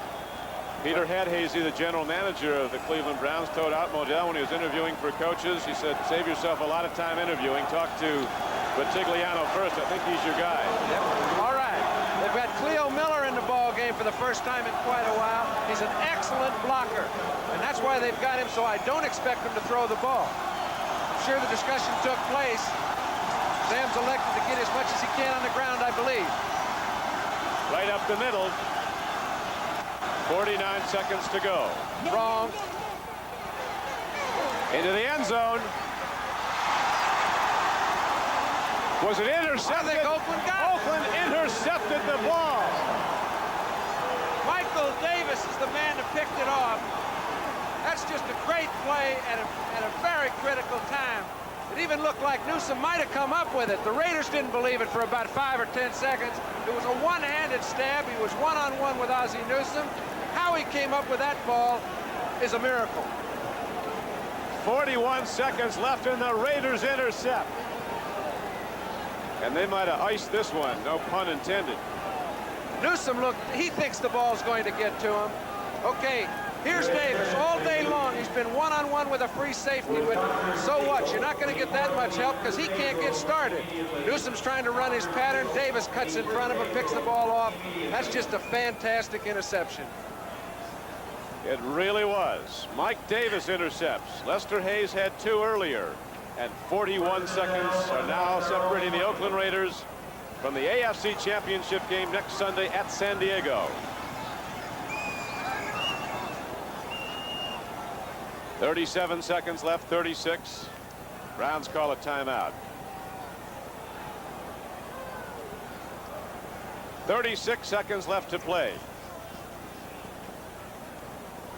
NFL report is next. We'll be talking to some of those Oakland Raiders if they prevail in this game, and right now the odds are greatly in their favor after the brilliant interception in the end zone by Mike Davis, strong safety in his 3rd year out of Colorado.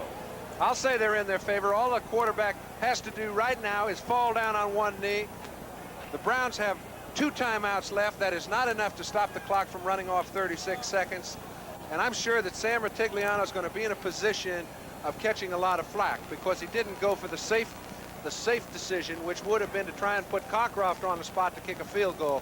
But in retrospect, I have to agree with him. Brian Sipe, I think, had as good a chance to throw a touchdown pass as he did for Cockcroft to kick a field goal. Now, that's up for anybody's conjecture, and it's easy to have 20/20 vision after the fact. But in fact, if he had his decision to do it over again, considering the outcome, obviously he'd have a go at the field goal, but he doesn't. That's what put head coaches on the spot.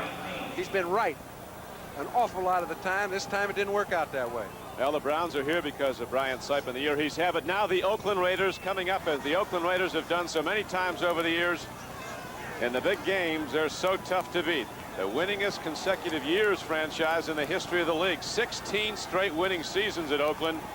And now the wild card Raiders, as the clock winds down inside 20 seconds, are ready to head to San Diego in the AFC Championship game against their arch rivals from the AFC West, the San Diego Chargers.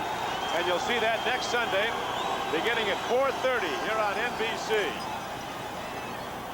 What a victory for the Oakland Raiders, coming from behind twice in this game. And they win it as the clock goes down and out. And let me make one comment, Don.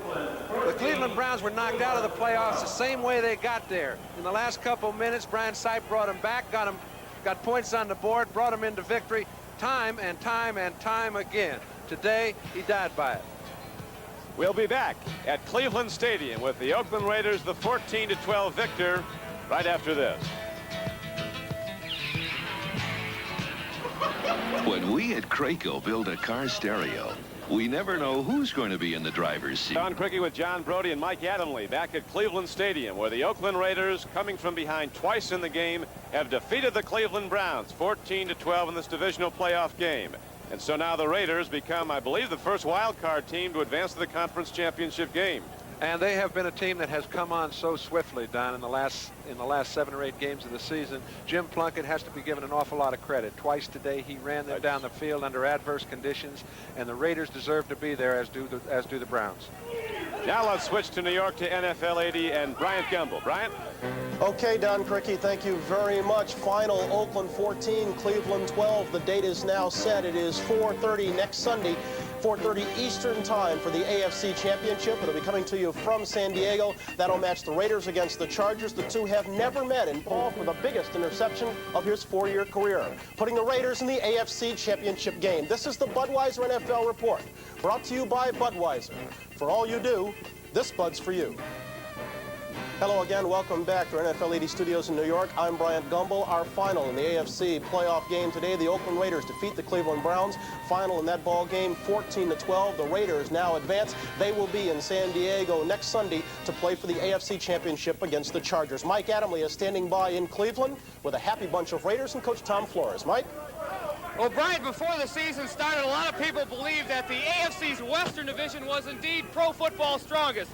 And now next week in San Diego, we've got an all-AFC West championship game between the Chargers and the victorious Oakland Raiders. I'm with Coach Tom Flores. And Tom, first thing, what was it like playing in 37-degree wind chill factor below zero? Well, I tell you, it was cold, but we were warm inside and we were hot outside. And we took it to them. It was a hell of a game. It was just a great football game. I'm very proud of this team. In Brian Sipe, you had to face one of the most dangerous, if not the most dangerous quarterback in the NFL. He carried it right until the end. How did you prepare this week? Well, we prepared for that ball to be in the air all the time. We knew he threw it on his own 5, on our 5, everywhere, every down. He's great receivers, and he's a great competitor. He's had a hot year, and we were prepared for it. We just knew that our time would come, and we'd get enough opportunities. We were going to come up with some of them. Coach, a lot of people believe this year was going to be a rebuilding year for the Raiders. A lot of factors involved. You traded for some future draft choices by getting rid of Stabler and Casper et al. How about the feud between Al Davis and Commissioner Rozelle and the fact that you might go to Los Angeles? Did that have any effect on your performance this year? None whatsoever. That's something that's outside of our realm, and my responsibility in this team and the coaches is to get ready to play football and to get in the playoffs. And we're in the playoffs, and once we got in, we knew we had a chance, and we're going to make something out of it. I think all the fans, and including the people in the NBC booth, were speculating who would have the advantage today in this cold weather and icy turf, the offense and defense. In your estimation, who did have the advantage? I don't think there was any advantage, really. Our defense played tremendous. It didn't seem to bother them one bit, and offensively, it didn't seem to bother us any. So I think it was just about even, 50-50. They live here. Weir is enjoying the time of his life, has now led his team to 11 wins in 13 tries. Today, 14 of 28 for 149. He's a good one, Mike. Well, Brian, I don't know if the NFL has an award for comeback player of the year, but if I had a vote, I'd vote for this man, Jim Plunkett. He is the victorious quarterback today. Jim, a lot of trials and tribulations in your 10-year career. We go all the way back to the 1971 College All-Star game, and finally, you have arrived. I don't know if I've arrived. I've got a chance to play with a very good team. Haven't played too much the last couple of years. Was given the opportunity and just tried to make the most of it. Talking to Coach Sam Rutigliano, who had you as a quarterback with the Patriots when he was the offensive coordinator, he said that the thing that's made you good this year is that each game you've grown in confidence. Do you agree with that estimation?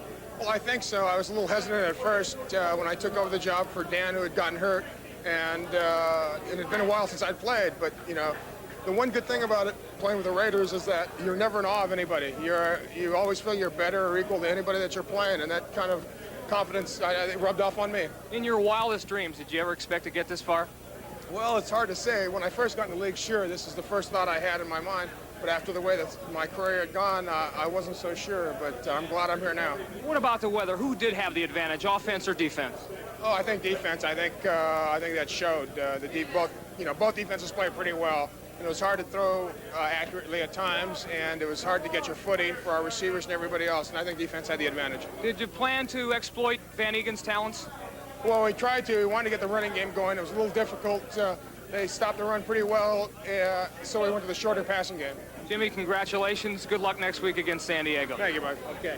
Bryant, Okay, Mike, thank you. I think it's a tribute to the discipline and concentration of the players of both teams that under such conditions as existed today in Cleveland, there were only 7 turnovers, 4 by the losing Browns, 3 by the victorious Raiders. We'll come back with highlights after this commercial break. This Bud's for everybody who puts in a hard day's work.